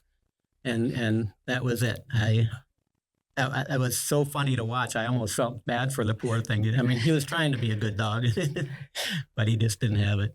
That's so good. Oh, fun. Fed him an ankle just for Just for the effort. Throw him going. Here you go. you deserve it, guy. Just a little nibble. How long was your trip, Bob? 417, did you say? Well, it was actually 399.5 miles. Yeah, 400. That's a hike. Time-wise, how long did it take again? None of your business. It wasn't that long, though. No, it was a week. Yeah, like, no, that's it's- awesome. Even Garrett's, I was surprised by how, I would just imagine it would take a guy 4 months to go bike across the country. That's But why I it never doesn't. biking with Garrett. It was good. less time than I just would have assumed it would take longer. I don't know why. Yeah, I purposely didn't research what other people did. I didn't want to know a route Yep, that good they call. did. I didn't want to know a time to have in my back of my head for no reason or anything really. So I can't. Yeah. Yeah, I mean, Yeah. in retrospect, when I look at it, I could have done it differently. I could have biked longer days, but honestly, I'd get going at about 8 in the morning and be done at like 4 in the afternoon. So that's not a long day at all on a bike, which another excuse if you want to be honest about it. I'd probably say my evenings could have ended at similar. I think because I had a little chip on the bike as well that actually recorded like the time you were pedaling, not just like the time that it was on the clock. But it was probably about seven and a half. I think it was like 7 hours and 40 minutes on average of actual like riding per day. Okay. So it wasn't extreme. I mean, if you think of like a day of work, you go in for 8 hours. Yep.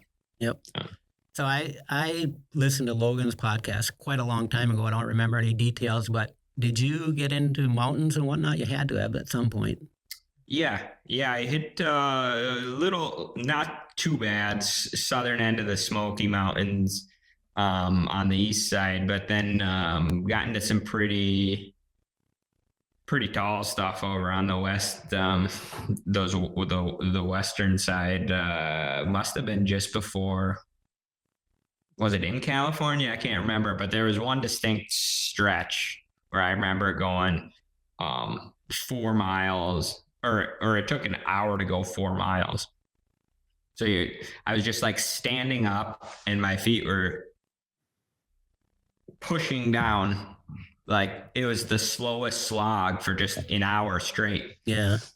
And it was actually funny to see, like you were getting obviously passed by a bunch of cars, but like I remember this old motorhome dogging past me, and then it had to pull over and stop, and I passed it again. I go at just 4 miles an hour while the engine was cooling down. And then on the other side, it was just awesome. You know, you get down to 40 or whatever miles an hour. I wasn't looking down because I was just trying to keep the upright. Keep the wheels underneath you. Yeah.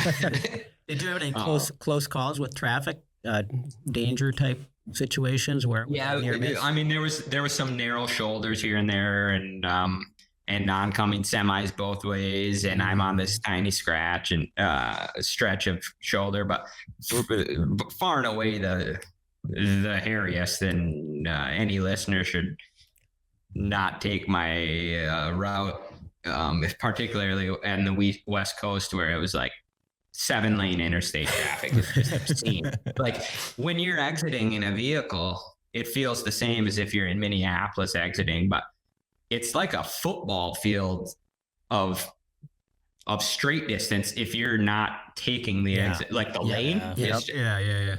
It's probably more than a football. It's huge. Yeah. Yep. So that was Because you have to go straight across those, right. and people are trying to get off. And you Right. and you don't know if the drivers behind you know what you're planning, and, Right. and it's scary. Right. So that was the hairiest, I'd say. Awesome. What about you? Going to Michigan, did you have to change undies or anything at any point? Well, the one that sticks out in my mind is I was going up a long grade, not super steep, but it was very long. And behind me was a long straight stretch. And I could see that there was a semi coming up behind me. And I was about ready for a break anyway. So I thought, well, I'll wait till he gets a little closer and pull off. And it was that there was maybe 4 inches of asphalt on the right side of the white line. And so I was kind of way tight over there. Yeah. And as the semi got closer and closer, I thought, well, okay, now would be a good time. So I pulled over onto the grass on the side of the road. And a few seconds later, the semi goes by, and he was carrying trusses, which hung out from the right side of his truck. And had I been there, it would have been all over. It would have been lights out. Yuck. Right at head level. Yeah. Did you ever have okay, yeah. So he was coming up from behind you, you're saying? Yes. Yep.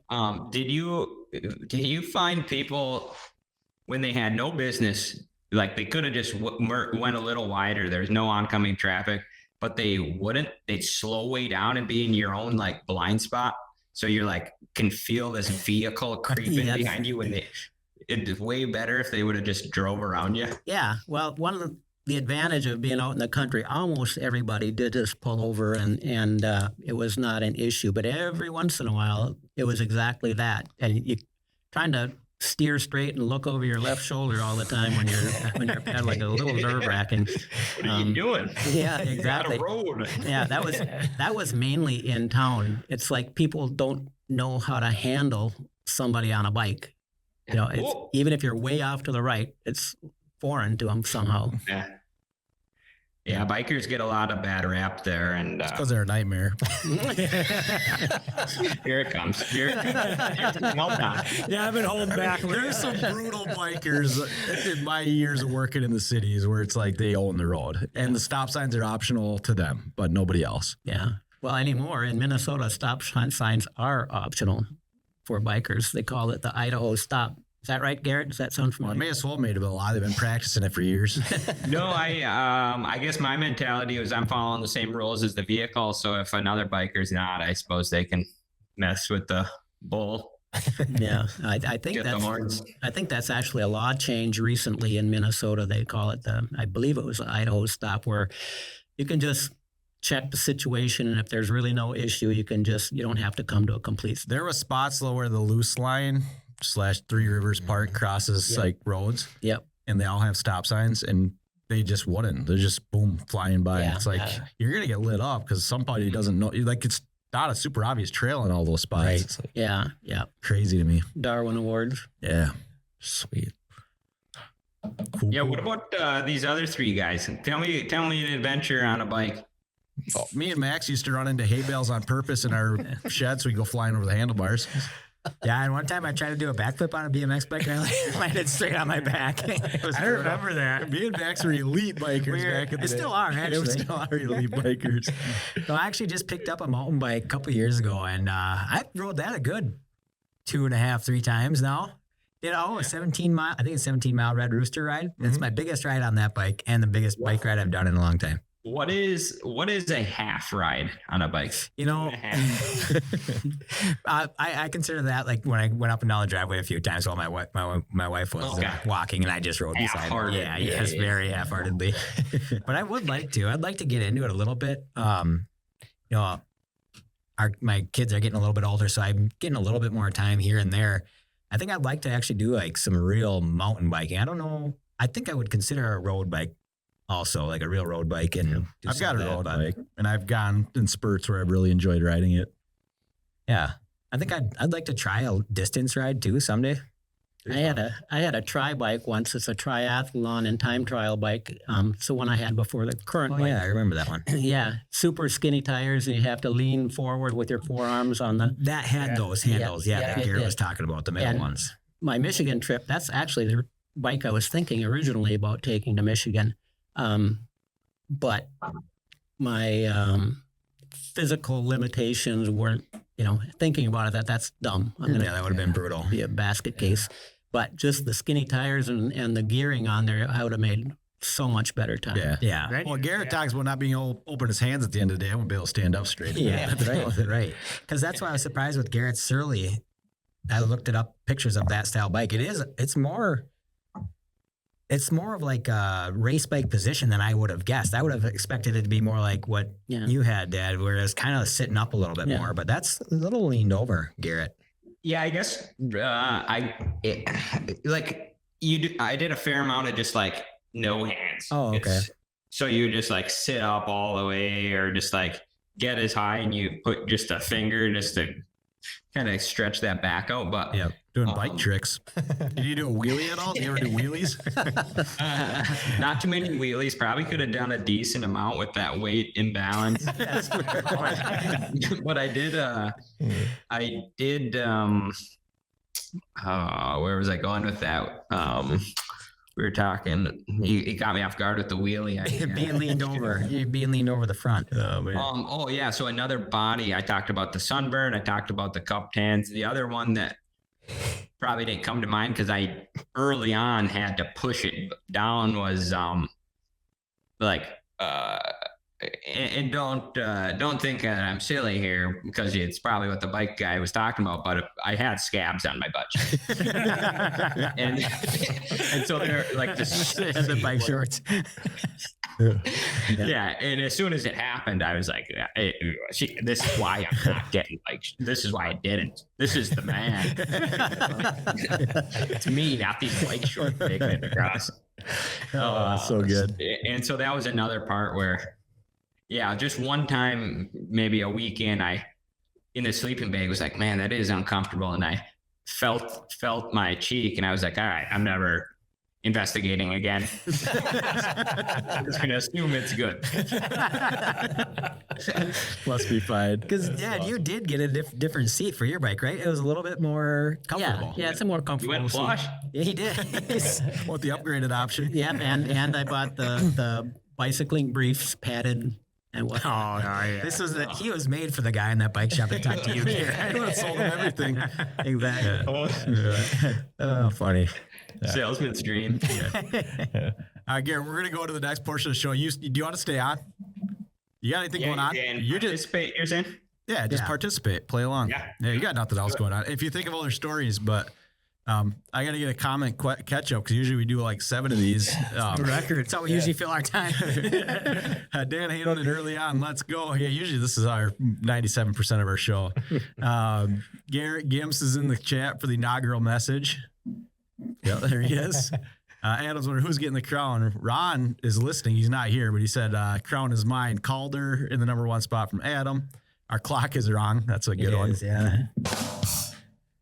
Is it still wrong? Yeah. We prefer. Oh, I thought he was like wrong, like we're in the wrong time zone, but it's actually wrong. It is a little bit off. Anyone know who Mike Onslow is? The new city council meeting setup should require the show to begin with "All rise." The local podcast of Coquito Township is now in session. The Honorable PTJ presiding. Please be seated. This is kind of a city council. It is kind of a city council. Yeah, we were gonna go with the comfy chairs and couches, but which is I didn't have time. Next week. No problem. What is up? This is Will the Throw. We got to call William at some point. He's waiting. Yeah, Will. D Money is back in the chat. PTJ got way older since he was in last time. That's Dan. Nate, it's past my bedtime. Ask Bob if he remembers yelling, sternly talking to us at me and Calder after church. Scariest experience of my life. There are several people that could probably. There's too many for him to remember. Only everybody that's out there receiving end remembers. Nap Industries, who's ready for the Nap Open? Anybody? Oh yeah. That's just around the corner. Adam, quiet in the chat. Dan the man is on. So he's telling everyone to be quiet when Dan was on. I think they rigged the Nap Open teams from JY. I wonder if that JLE till 89, 92 maybe. Abby says, hi, Dad. Adam says, thanks for your service, Ted. Garrett. Ron says, Garrett raps freestyle when you were freestyling, adding to your story. We did that one. Thanks for your service from Will Peterson. Lardy's kid sat on his keyboard and there's a bunch of just random letters. Adam says only a Marine / Finlander could complete the trip. I'm actually going to put that in my distance running category, that anybody can do it. It's just a matter of getting through it. Yeah, well, yeah. But Garrett already said anybody could do it. So Yeah. Do you know that Max could run 250 miles, Yep. Garrett? It's just a matter of how long it'd take me. I probably have ran 250 miles already in my life. Adam doesn't think you ride a bike from Litchfield to Coquito. Just riding around Lake Ripley wears me out. We're almost there, boys. I will be on the podcast soon. Good night for Copper Kings hockey home opener. I will review it. We'll get to you, Will. Let's go. Ron fell off his bike a few times. Mal and I were giving Cass a buck on the front handlebars on 30th Street one day, and she fell off, and we bumped right over her. That's our best bike story. That is a great bike story. And we're going to get comments. We'll just keep going on comments theme here with Spotify. This is on the outdoor, the ODR, GRR Outdoors. Was I trying to get to? There's too many acronyms going on here. Yeah. Lots of letters involved in this studio. Adam is looking forward to the next episode. I think we're all looking forward to the next episode. Yeah. One of the mics. So if you see behind Bob there's a skunk. So that was gifted to us by Spike. Aptly placed also. I was going to try to avoid that. But he brought in a bunch. So if you look, he just brought in pelts and they're super cool. He had a black fox. Yeah, that's cool. That was the sweetest thing ever. I had left. I'd helped him get started, and I'd left, and I saw he bringing them all, so I came back. I had to see that. That was awesome. Mark Davis, who gave up on our podcast, but will comment on the ODI or the outdoor. What is this thing called? Gravel Roads Radio Outdoors. Biggest bucks around historically are in the pocket west of Dassel, east of Darwin, and south of Kingston. If you're hunting in that area, you are in good hands. There has been some nice bucks taken out of that area. I'm not going to say specifically whose property we're talking about, but that. We know some guys out that way. Yeah. I don't know if you're allowed to say that. So I'm trying to figure out if Mark Davis is a hunter or not. Because would he say that if he actually was, or did he just knows? Don't know. Nate's about to get into Nate's about to get into getting into hunting and trapping. And then he had a melt. So you'd ask for meltdowns. You got some meltdowns. I like it. I got to figure out where they're all at though, because these comments don't pull up all the way. Yeah, that's weird.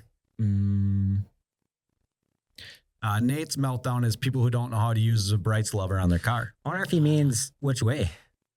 You know, like on. They don't know how to be on or turn their brights on, or they don't know how to unbright him when they're coming at him. I'm guessing that. Yeah, that's most likely what he'd be upset I had about. a hard time with the LEDs these days. You can't it's so bad. always tell if you're getting brighted or not. Yeah, that is a good point. That's a good. Yeah, that's the worst.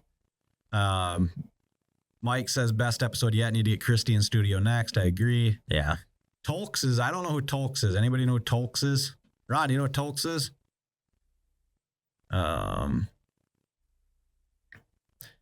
he also has a meltdown. He says, I totally hear Ron on the hangnails, but as annoying as they are, they're pretty easy to handle.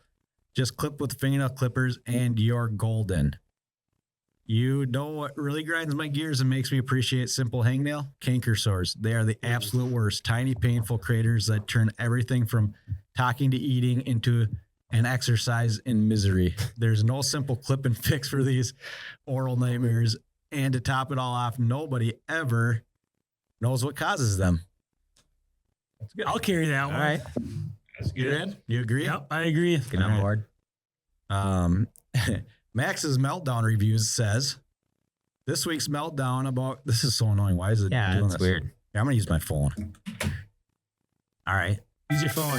This sounds like it's not from our ongoing episode. No, these are comments from the last episode. This is just All right, time so filler someone here. said Hang in it's the there. best episode. Yeah. Not me. No, you've listened to all of them. We know. Comments. So So where was I? Now I got to find a spot. This week's meltdown about crusty money earns a rating of decent. Okay. Infrequent and inconsequential, but moderately annoying nonetheless. Yeah.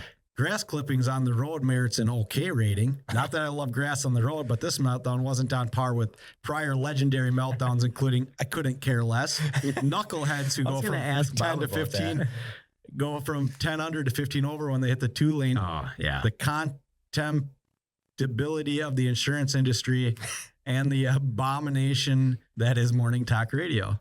There we go. Some great words in there. Yeah. And then a future meltdown I would like to see discussed is people who think it's acceptable to scroll frivolous social media videos with the volume on while in a public setting, such as waiting rooms, break rooms, or restaurants.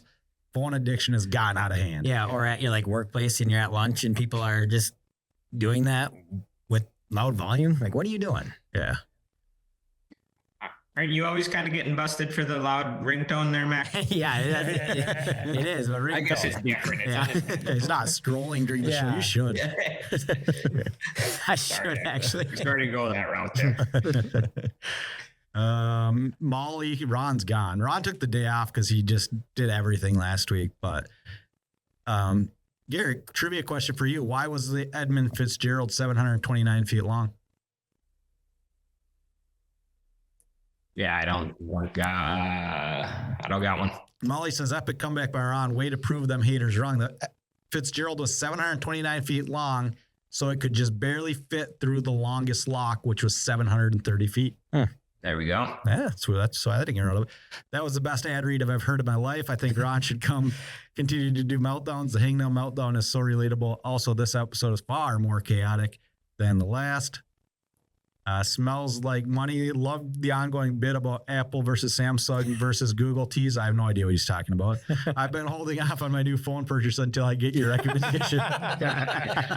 Listeners should pitch meltdowns. Well, I got strong opinions on it, so hang in there. That's on the topic list. We'll get there. So I think that covers up all that one. But then I have to do the YouTube one here. I've heard some rave reviews, by the way, of last week's ad for the meltdown. Yeah, the meltdown. We got to get to Rhino's meltdown here. Or Max's meltdown so we can get to Rhino's deal. But actually, it started off as the rave review for last week's back in my day, but then spiraled into every single other one before that you did. So on YouTube, Nap Industries on the GRR Outdoors. This is gold. More stories, boys. Let's hear weekly updates from Spike's Trapline. Latching pipe with Rhino. Yeah. Max is finally wrong on his crusty money meltdown. That one didn't play well. You almost didn't want to do it too. I don't even care. It's just my own. It's my own meltdown. People don't have to agree with it. Watch your own bobber. I just don't like when I get this nasty crusty money back. He's melting down about his meltdown. Yeah, I will. I'll melt right down about it. We want all of your meltdowns, good or bad. Yeah, well, I mean, too bad. You get them either way, whether you want them or not. Fair. Yeah. Latching pipe with Rhino said you were undefeated until now. Also, I was going to hire PTJ for his side work, but seeing how unreliable he is at showing up for his podcast, I'm having second thoughts. Oh, man. But yeah. He's probably on the job right now. Yeah, that's actually the truth. Yeah. Oh, man. He's too committed. Adam says put salt directly on the canker sores. He is, yeah. No, I've never had success with it. I've stuck it out for days, doing it every day, just getting through the pain. And I've never gotten that to work. It just doesn't work for me. I'm a big fan. I one time had a wall full of canker sores, strep throat, and pink eye all at the same time. Oofta. I will say I've been making better diet choices, and I still get them. They go away in a fraction of the time. Yeah. I don't usually get them. They're awful. Happen either. All right, well, let's get to our bit then. Okay. Max's Meltdown is brought to you by... Max's Meltdown is brought to you by your neighbor's very old dog. Thank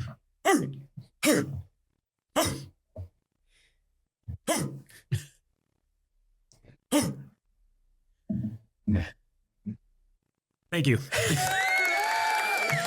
Hey, that's better than your neighbor's 45 very young, very loud dogs. I'm waiting for my neighbor's dog to get old. No, I'm talking about our other neighbors. Let's avoid that minefield. Yeah. Growing up neighbors. All right, what's your meltdown, Max? Okay. Yeah. So Garrett spoiled it a little bit, but Gary, you already ruined the meltdown. just littering. Like, why? What is wrong with these people? Who's littering? First of all, who is actually opening their vehicle window and throwing junk out it? Like, what's wrong with you? Like, why would anybody think, let's just do that? You go to 400 gas stations, probably in a month or whatever. The garbage is always full. I don't The care. garbage is Stuff it always on full top at the of gas there. station. Stuff it on top of there. Doesn't matter the size. How about the cigarette butt one? Yeah, I hate the cigarette butt one, and I bet you're going to defend it a little bit. no, I don't. I'm good. staying on board with that because I work in parks, right? Well, I think it's And- important that we continue to litter so that we can keep all the city workers Keep 'em busy. employed and all the people who adopt highways have something to clean up. And I just really don't like whales. Their dicks are so great and so big. I work in parks, and it just drives me like that's another one besides just the road ditches because the road ditches are just atrocious. There's so much junk in the road ditches. I mean, I live on 15 now, and I used to mow that. Now, wisely, I don't because it's just constant. Yep. Bottles and cans and just junk. Even like Gary was saying, like random construction materials. Whatever. Some of that's probably just falling off of things. I get it. Appliances. Yeah, dishwashers. No. That was the best part about growing up on 30th Street. There's never garbage in the ditch. Not like Everyone what you took see care on of it. every other road. It's just crazy the amount of trash people are just throwing around. But anyways, in parks, I work in the parks field, and I just don't understand how parents or adults would let kids leave these places after just making a huge mess. There's one of our parks where we have a group of kids that get brought there by adults. I don't want to blow stuff out, but if they're part of a program, the adults bring them there for lunch once a week. And they leave, and we have to spend a half an hour as staff picking up all the junk. And I'm like, first of all, how do you let these kids leave? They're not babies. What an opportunity to try to teach these kids. No, how I to run behave. that group. It's the youth Yeah, you group. probably Keeping do. Max busy at work foundation. And I'm like, how do you, as the adult person in charge of these children, how do you not demand that they don't leave a mess in a public park? It's the same as, to me, as like state parks, nature, I don't know. It just drives me nuts. So It's people, knock it off. It's the bane of society right now. It all ties into entitlement. That so Yeah. much. Someone else will Everywhere. take care of it. Yeah, exactly. And I just, UP doesn't have that problem, though. Hey, Garrett? It It's just not blows bad my to be mind. quite It always blows my mind and drives me nuts how much you see, and that there's just people out there that for whatever reason think this is totally fine, and just litter. Can I give you? I always try to spin a little, little lighter take. No, on it. that's not what the What if meltdown's they about. What if they just don't? They haven't learned to appreciate nature yet. What if it's that? They probably haven't. I don't care. I don't care what they appreciate or not. Don't throw your trash out the window. Can I give you a little historical perspective? Yeah. So, as an old guy, I was part of the very first Earth Day in like 1968. All the kids got out of school, everyone went out and picked up stuff. And the reason that even existed is because prior to that time, it was extremely common for everybody to throw their trash out the car windows. It was just, It's so funny. I mean, if you think it's bad now, you should have seen it back then. It was like its own pandemic. It was just everywhere, and nobody thought a thing of it. Fast food, bottles, everything just out the car window. That's Well, I just think that's why they everybody did. raised the roads when they built them and had ditches, so the ditches could catch everything you're throwing through the window. Yeah, but I mean, from funny. for me, it's an interesting societal shift because that was so commonplace back in the day, and now it speaks well that you're even conscious of it because back in the day nobody was conscious of it. Yeah, I guess that is kind of crazy. And to think about too, even old country songs, you hear about the dump road that they go and just Yeah. literally their trash that they ever have, they just throw it in the ditch on the Yep. dump road. But yeah, I don't know. It's kind of crazy. A little bit nuts. You guys want to play blind drinking? Now there's 4 of you. You have to get Yep. on the same page. Yep. Sounds good. Gary, you ever play a blind drinking game? No. We just ranked all the blind people we know. Top notch in my book. Yeah, so I will just do one of these lists because it's getting out of control here. But Don't show me. don't look. I've got, according to one study, I don't remember where I found it, the 5 most popular Thanksgiving foods in Minnesota. Good. and you guys have to work. I'm going to give you one. You have to rank it 1 through 5 without knowing what the other 4 are. Got it. Make Okay, sense? so 1 is the least popular. 1 is the most popular. Most popular. Yeah, and are we going I for? get it. Yep, I get it. It's just our favorite. We want. Yeah, to we're be going for happy with favorite. the Like, list what? today. Yeah, we want to Yeah. make our list Yep. make sense. Yeah. So are you ready? Yeah, we're ready. Let's start with mashed potatoes. 2. Yeah, Yeah, I'd go 2. I can get on board. Well, Garrett, I what do think you I think? gotta go 3, a little bit lower. I hear that You argument. think that's high up there? There's gotta be 2 more things better than the mashed potatoes then for Thanksgiving. I think so. One of them's for certainly dessert, right? And then the other is another main course. Well, I will give you that. My other list is desserts. So there is no desserts on this one. Oh, okay. We can hold up 2. Let's. All right. Yeah. What do you think? Got 2. Two. 2 on mashed potatoes. 2. Yep. Then we will go next stuffing. 5. 4. 4. Hard Where are you 5. at, Garrett?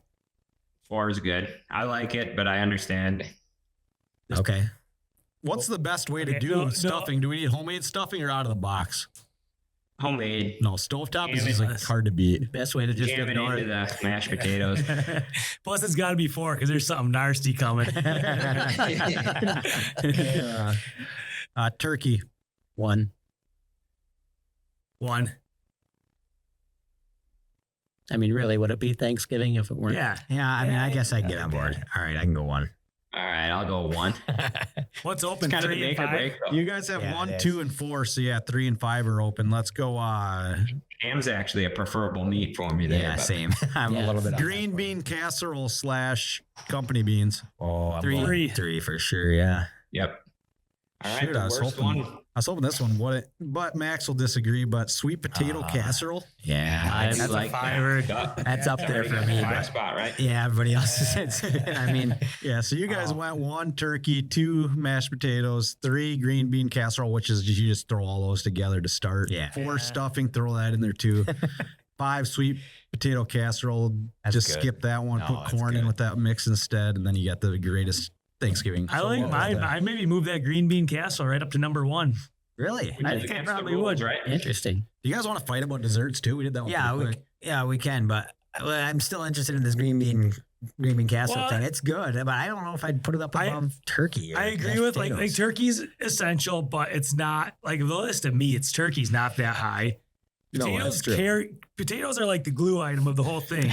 But are the potatoes themselves? Steve makes great potatoes, so maybe. But are potatoes themselves really that great? Whereas green bean casserole, think they yes, are. it is. Yeah, they're both good. But I would put it this way: I would have Thanksgiving dinner without green bean casserole, begrudgingly. I like it. I really like it. But without potatoes, I don't think you're doing it. The Bum and Zilly show did a similar one, and I think they had Bill doing it, and what was it? He insisted that it was 7. Cranberries, I think. No, I think it was pickled herring. Oh, pickled. Yeah, they were throwing I some don't know if random that's stuff going on on their there. list. Yeah. What are the unique things you have over at the Impolas? Is there anything off for a pretty standard meat and potatoes type of Thanksgiving family? No, I think we got some good culinary talents here in the Impola household and the extended in-laws, of course. Well, are we doing desserts? I guess. Oops. There's this pink Jello. Oh, It always disappears that's good. before I get Yeah. much of it. Yep. That's one. That's good. Is it the whipped cream in there involved? Yeah. Yeah. We do And an then, orange one with like tangerines mixed in with the orange and the whipped cream. That sounds good too. Yeah. So maybe I misinterpreted the game here, but like, was there an order and we could get it right or wrong, or The order off I usually write down the website when I do this, but it's turkey, stuffing, mashed potatoes, green bean casserole, and then sweet potato casserole. Stuffing was 2. Stuffing was 2 on this list. Yeah. Huh. and mashed potatoes was 3? Yeah. Pretty close. I wonder if people think of turkey and stuffing together because it's cooked Yeah. together sometimes. Yeah, Or done. right. Maybe. I don't know. You want to do the dessert one? Yeah. This list is a nightmare. So We buckle did up. pretty good. We did pretty good on that one. Yeah, you had 1 right. I'm a little worried. That's pretty good. No, they had a bunch wrong. They had it wrong. No, I agree. They had it wrong. First dessert, pumpkin pie. This is wild because there's just so many Is desserts. this 1 through 5? Yeah. Okay. Pumpkin 4. pie. 4? We gotta Yeah. go 3. Give me a 3. I'd say 3. It's good, but I don't have to have it at the All right. top. I guess. 3 it Pretty is. middle of the pack. You like it? Yeah, 3. Okay. French silk pie. Don't even really know what that is. Two. It's delicious. It's chocolate pie. Yeah, I I'd like go two. probably to two with that. Yeah. What do you think, Garrett? You can eat, accept it too? Except that two on something you've never had. I say no. How long are we going? Well, then we got to fight about We it. debate. Let's put it down. Too sweet. Let's put that to 4. Wow. You do know there is going to be 2 more really good ones on here. No, I don't think so. I mean, There will be. where's apple pie? Where's he coming into play? That's not, is that a Thanksgiving Is thing? apple crisp going to be on there? Blueberry I mean, crisp? Maybe. Blueberry crisp? Chrissy's cheesecake. Are cheesecake bars on this list? I don't know. All right. Okay, Gary, you're right. Two. 4. You guys move. Is 4 for real? No, That's I'm 2v2. staying two. I'm staying I was two. the minor. I'll stick to. Sorry, Minority Garrett. there. We need to move on. Outvoted. What did Bob have to say? He's 2. Yeah. Garrett got outvoted. Let's see if that works out. See how this plays out. Next one, apple pie. I want that at 1. The 2 spot, but now it's filled. I guess it's 4. Let's go with you, Garrett. I agree. Let's go Oh, 4 in case there's something really good. Garrett, I don't know about these Andersons. Well, you want to, is going number 1? I would put apple pie number 1, I think. Are you? Well, I mean, Yeah, you guys do you, man. what do you think's left? I don't know. But Great or terrible? I don't know. Yeah, I could live with 1, I guess. All right, I can. Ah, yeah. Okay, but can you eat apple pie without ice cream? Yeah, you actually can. It's been known to happen. It's A little whipped cream will work. It's good both. I've never had it with whipped cream ever. Will it throw? I'd say number 1 on Yeah, that. try that. Huh? All right, you guys are gonna love this pecan pie. Ooh. Number 5. That's high for me. Yeah, Very 5. high. I like pecan pie, but it's so rich. It just, you can eat a little fragment and that's plenty. I'm gonna assume that it's not very good. You guys got 4 and 5 left. Oh, what? Okay. I'll put it right at 5. Yeah, I'll go 5. Tying in a bike trip thing, up on Pie Town on the Continental Divide, a pecan pie was one of the selections I got up there. Oh, nice. Yeah. Number 5. I guess we're stuck with 4 or 5 here. The amount of work I put into this pumpkin bars is also on the list with pumpkin pie, I had number 4. which I guess they are significantly different. I'd take a pumpkin bar over a pie. I would too. I don't know. Sounds like the Department of Redundancy Department. Yes, kind of like Bob's weekly fact of the week. 1 apple pie, 2 French silk pie, 3 pumpkin pie, 4 pumpkin bars, and 5 pecan pie. That's what you guys came up with. I love that list. Yeah, I'd say that's all right. That's some of our better work yet. Apple pie number did 1. worse. I would have fought you guys, and we'd never Really? into the show. You two Yeah, over I there with think- your I think we did worse, anti-America. Speaking of regular Thanksgiving foods, though, my bride threw a curveball the other day actually, and randomly served acorn squash. That sounds fake. Well, What do we think of that? we've been married for 46 years, and I don't think she's ever seen me willingly eat acorn squash. But You never seen you eat acorns or squash? but on the other hand, she has a point. She's been for 46 years cooking food that serves the rest of the family rather than herself, and she happens to like acorn squash. There so you go. I guess it's justified after all this time. Well, yeah, maybe this is a good time then. While you're talking about that, when are we going to do another Friday night pizza? Oh, yeah. night? You've been dodging me on that. Well, we've been discussing it. Not totally enthusiastically on one of our parts, not me. Oh. But you're right. That was awesome. I would like to do that again. Actually, Nelson Sharon did that for a while too. Oh, did they? Yeah, they did actually at their old farmhouse. Yeah, Harvey and Verna's. Yeah. It's got to be summertime though, right? Why? I don't No, know. I don't. just think it's wasn't better. it summertime? Oh, yeah, it was summertime. Yeah, for sure. Once school's done. Really? I think so. Sounds right. Oh, I thought it was a school year thing. After I mean, school maybe on Friday. some school. I Yeah, there probably was. I don't some know. of You that. lived No, there. you mentioned it. No, you could be right on that for sure. But you're right. We're overdue on that one for sure. Bob, do you got any 30th Street stories? Oh boy. Give us one.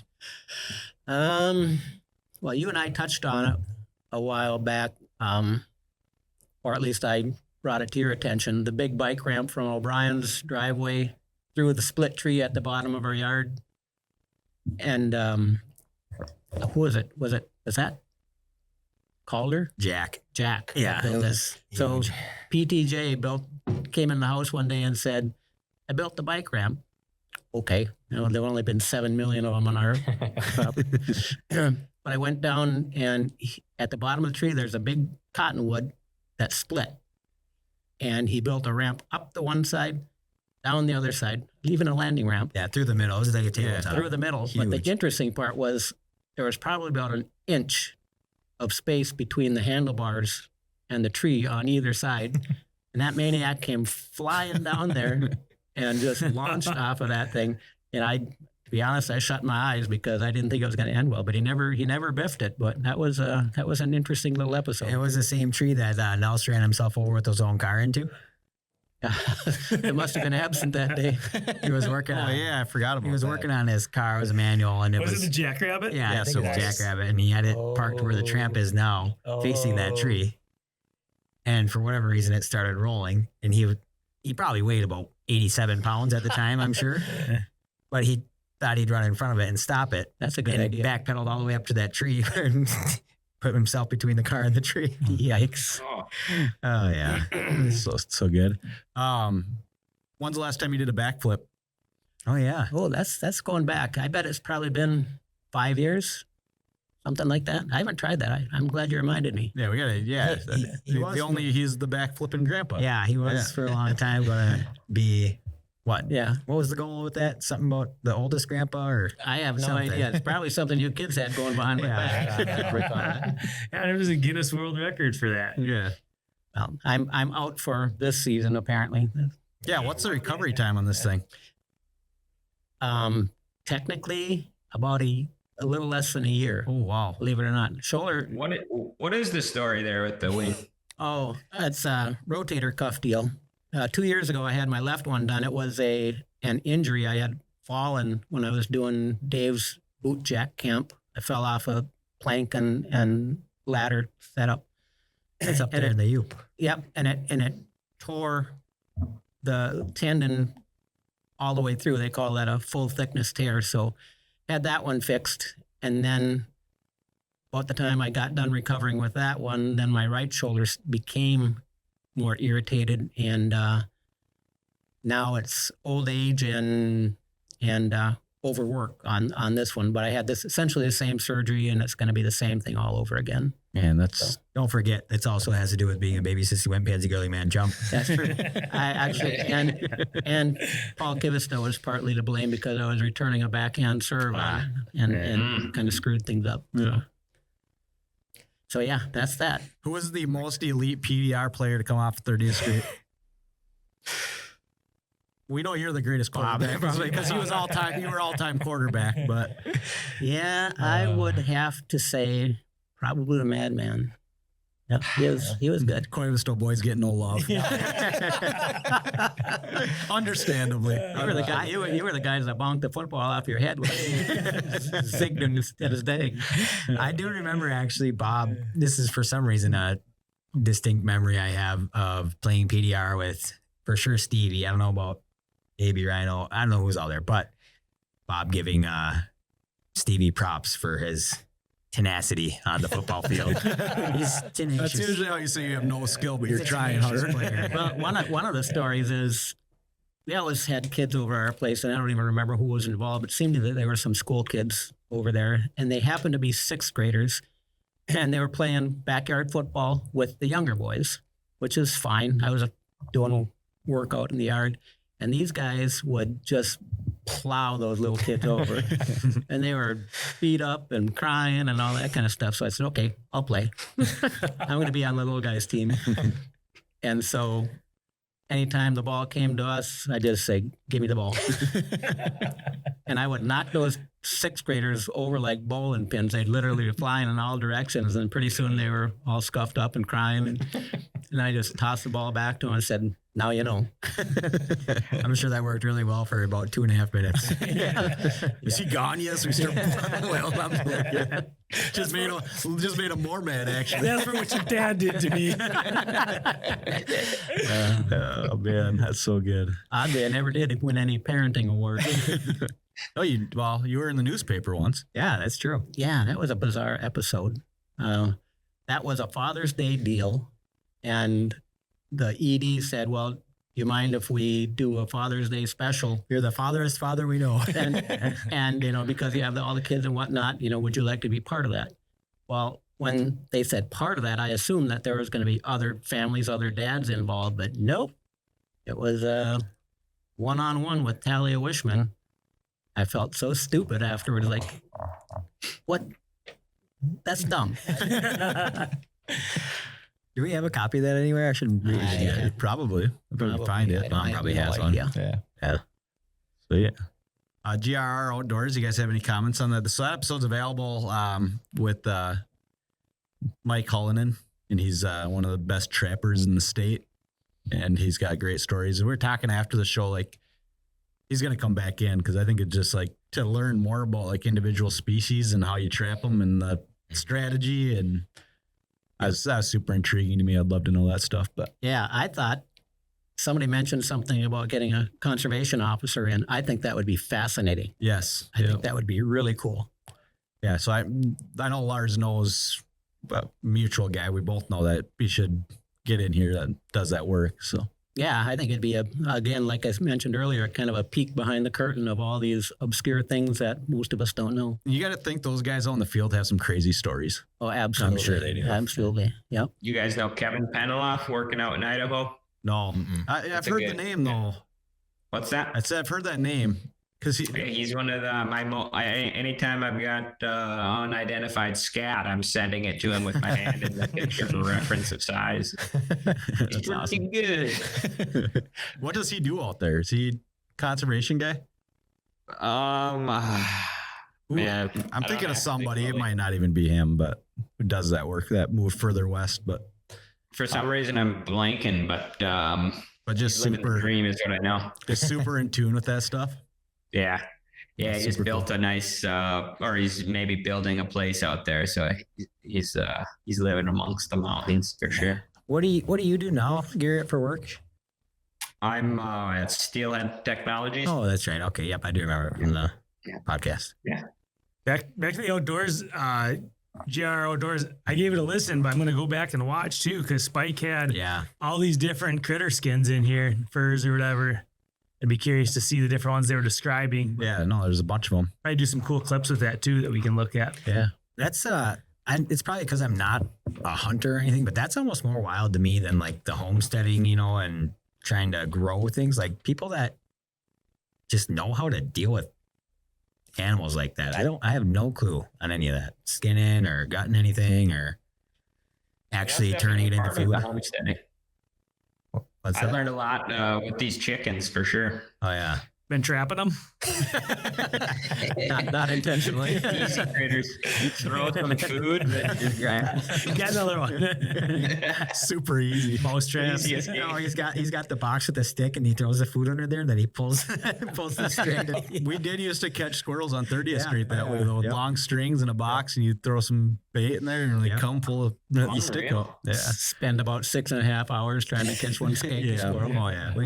We could teach Spike a few things probably. Yeah. You gotta have the right bait. Your rope's not long enough.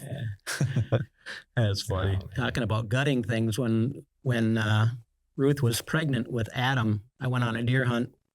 Neighbor guy used to hunt at our place all the time, and he talked me into it. I was just minding my own business. He came and said, "Oh, come on, let's go hunt. Come on." So I did, and we went out, and I was ill prepared. I borrowed shotgun that I'd never shot before, and no stand, sitting on the ground, and this deer. It was just at sunrise, and it was cold.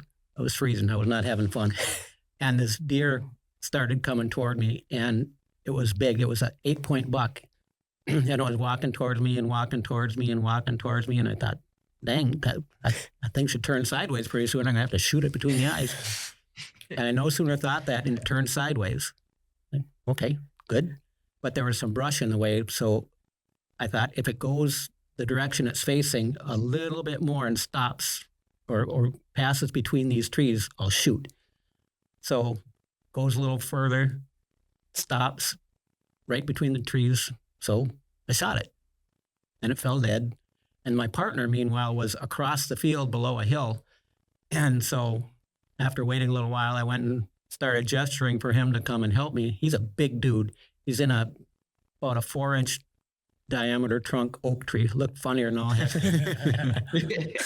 But anyway, he was there, and I started waving, and he started waving back like a go away gesture. I thought, all right, to heck with you. I'm going to go get the tractor and drag that deer back, and that's the way it is. So I started turning around, walking about 3 steps, and he shot. And he got a 10-point buck. The buck had been just below the hill. I couldn't see it, and it had run towards him. Short story long, when I went to gut the deer, my bride was looking out the window, and she was 9 months pregnant with Adam. And that wasn't a good thing. That was the end of your deer hunting career? She wished she hadn't seen that. And so I ended up eating that whole stinking deer by myself. Kind of killed my passion for deer hunting. Yeah, I know we never, they talked about it on the outdoors. I never grew up around anything with hunting, so I just, no clue. Yeah. I have no interest in it, maybe because of that or because I just don't have the interest, but. Yeah, I'm surprised that some of the boys do have that passion because we never got around to that. Nope. No, for sure. Hey, do you want to call Will at the door real quick? Yeah, absolutely. We still have to do that too. He's probably sleeping. We're 1 minute away from officially being the longest gravel roads I've radio been podcast. watching that clock. I'm very excited. Will's going to be on the line. I'm just going to try it.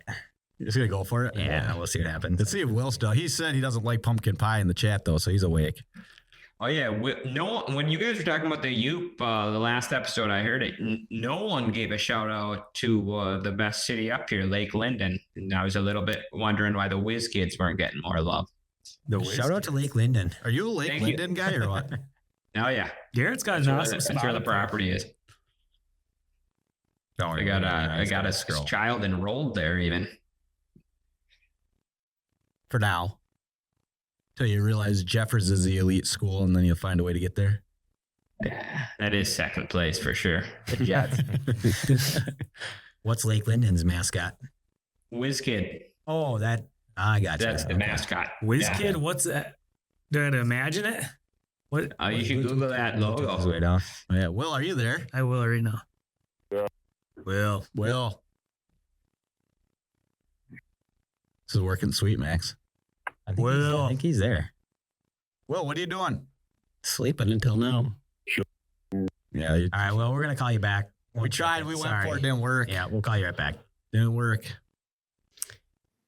Oh, man.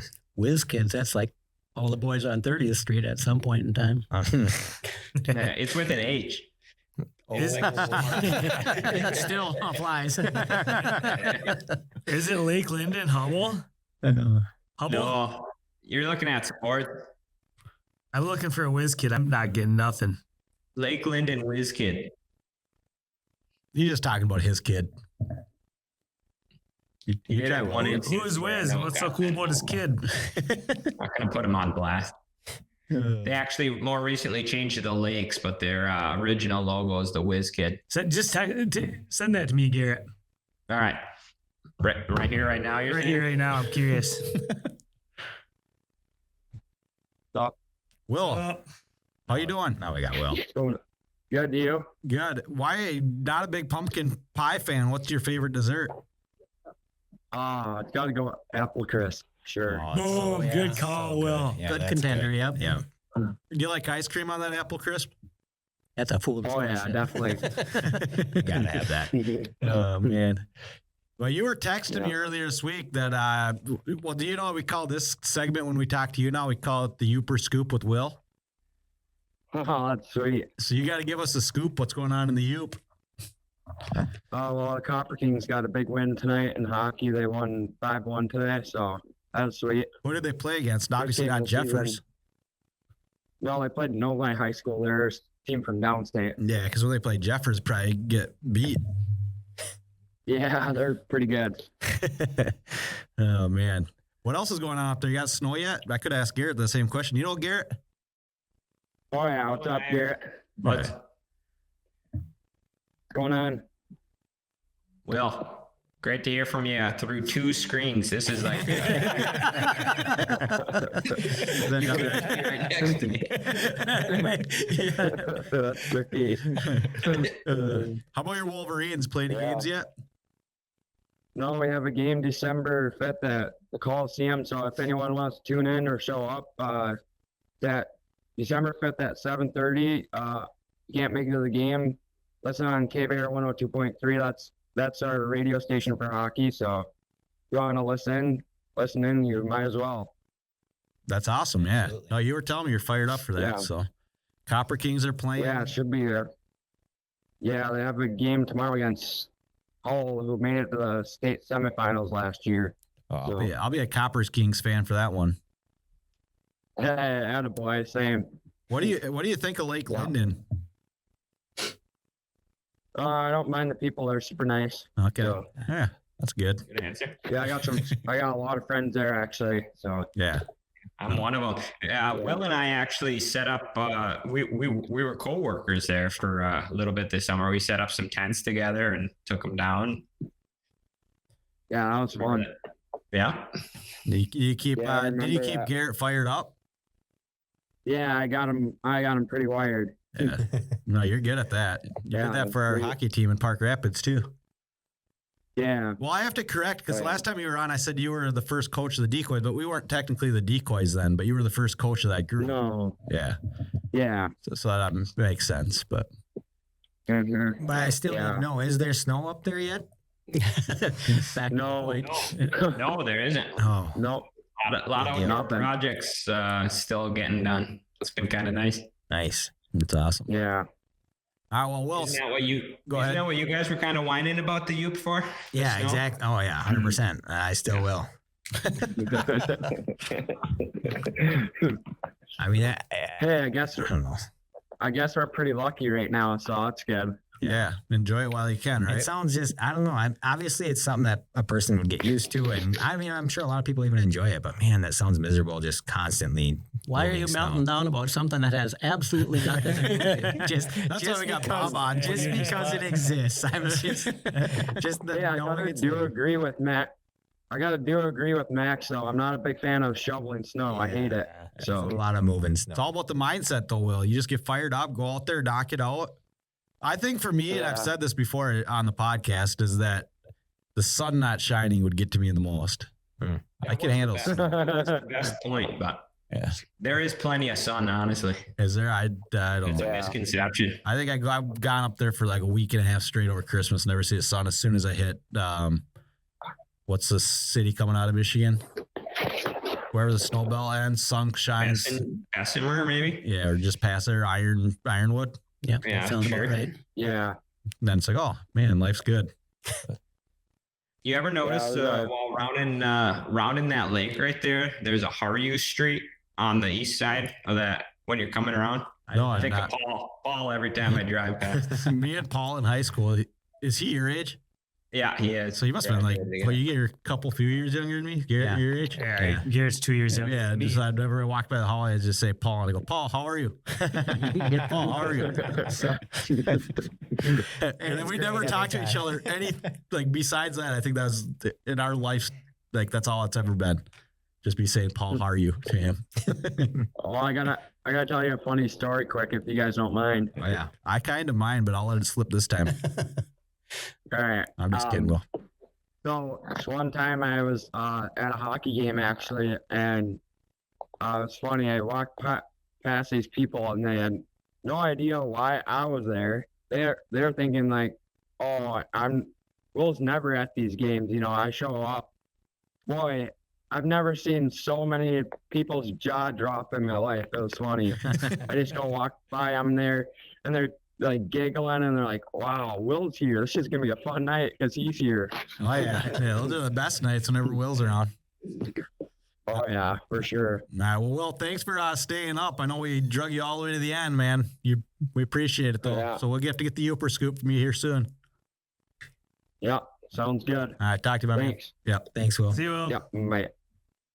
There'll probably be snow the next time, Yeah, Mhm. next week. sweet. We officially are the longest episode now, though. Yeah. But you bring Take Bob, well, get or- Bob and Garrett on the line, and boom. Call in an extra Easy as Anderson. that. Garrett probably wanted to go to bed, and I made him stay on for the rest of the show. So. I'm a little dismayed at how the pod has declined to the point where you're scraping the bottom of the barrel like this. I think we've talked about trying to get you on for a long time, actually.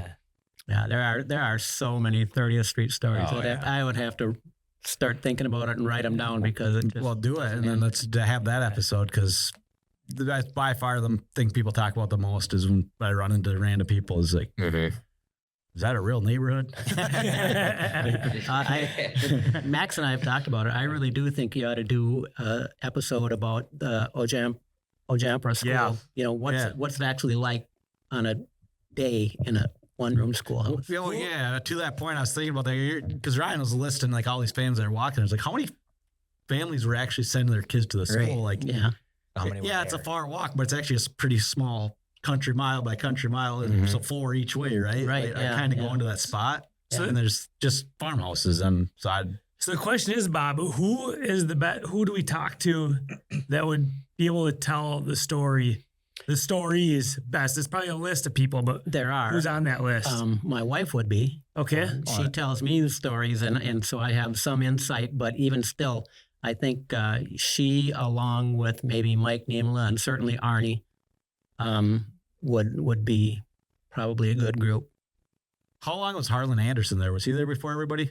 Not before everybody, but he was there. I wouldn't be surprised if his dad was there even. Yeah, because when I farmed like for him, he'd always the Japper field house, this house, like he'd name all these families. Like I have no idea what you're talking about, but yeah, drive in that direction, go in that field. But Well, when you think about it, you know, Ruth's dad, Melvin, and Ano, you know, those guys went to school there as little kids. yeah, That's a long haul. I mean, that's going back some. yeah. Actually, there's buried treasure there. Let's go. Oh, There- this is good. Yeah, well, see, we want to talk to Ruth about it, but there's allegedly a time capsule on Hurley's property that was buried at one of the bottom of one of those pine trees.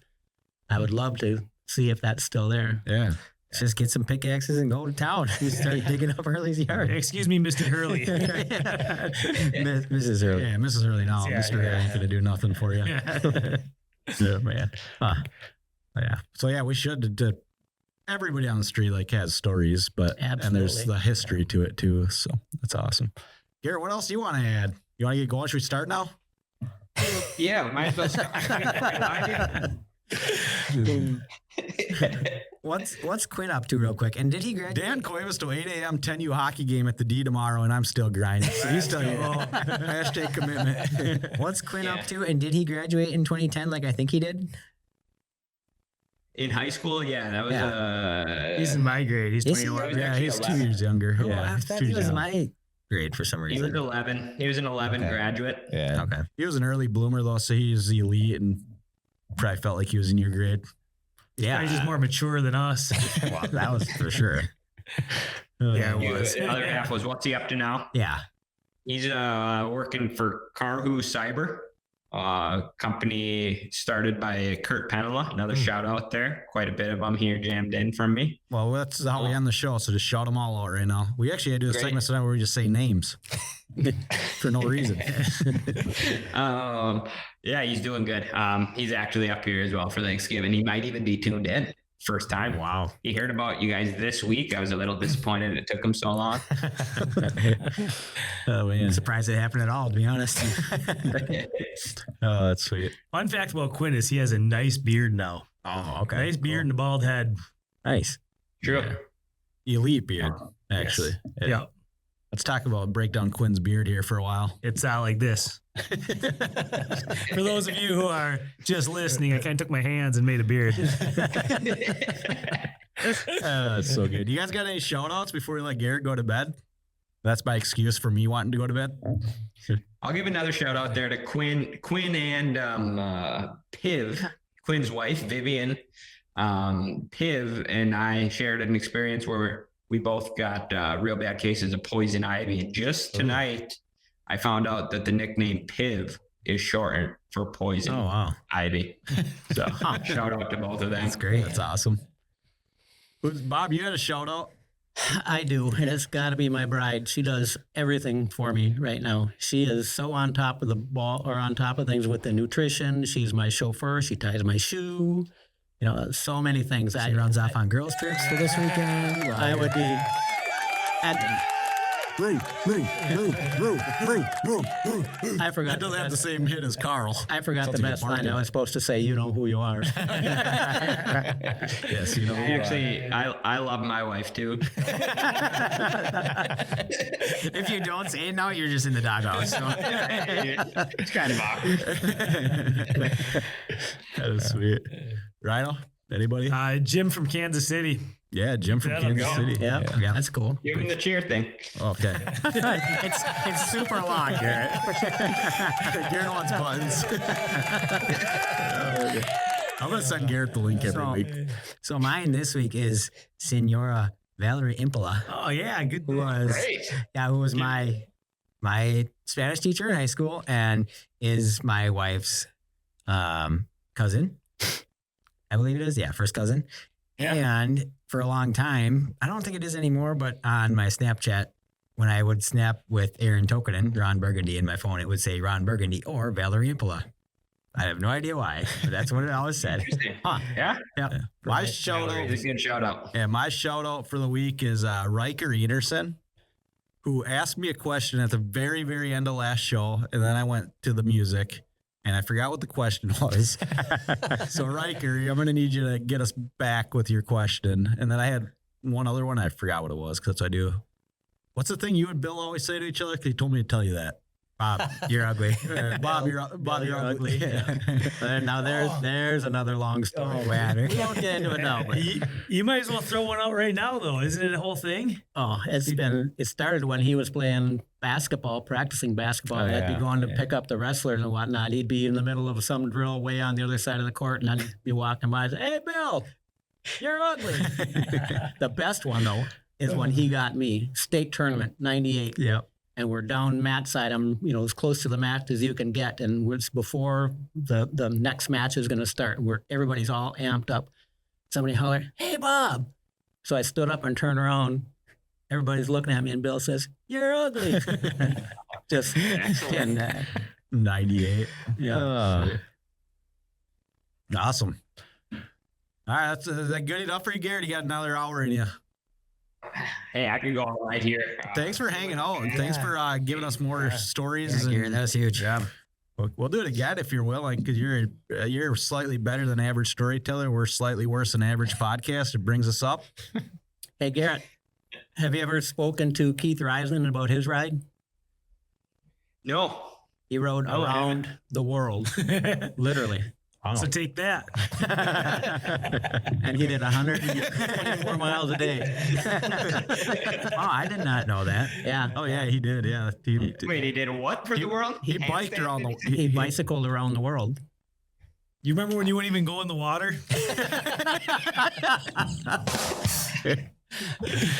I believe it.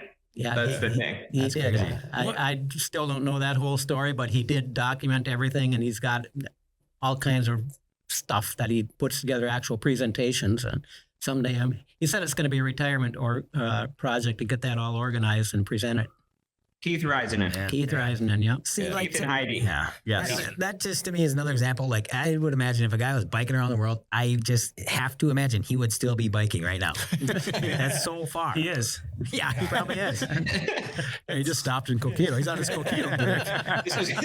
This has got to be a metaphor. It's pretty close. It's pretty close to halfway. So he's So far. All right. Anyway, I'll get over that. Wow. I talked to Keith quite a bit. Oh, It really? never came up. Ask him.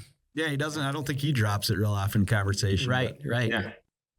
It's so good. I sit behind Keith quite a bit at church, sometimes nearby. So maybe I'll just ask him one day. Hey, you got 4 hours for the bike around the world story? Oh man. He actually got poisoned in Turkey and knocked out and robbed. Told you turkey wasn't that good. I think it was Turkey. It was someplace exotic. Oh, that's crazy. That's crazy. That is crazy.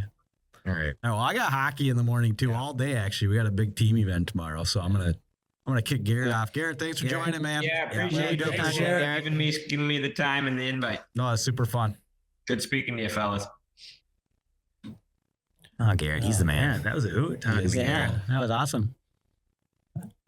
All right. See if I remember how to end this thing. Gather round as gravel roads radio. Small town tales with a wild echo.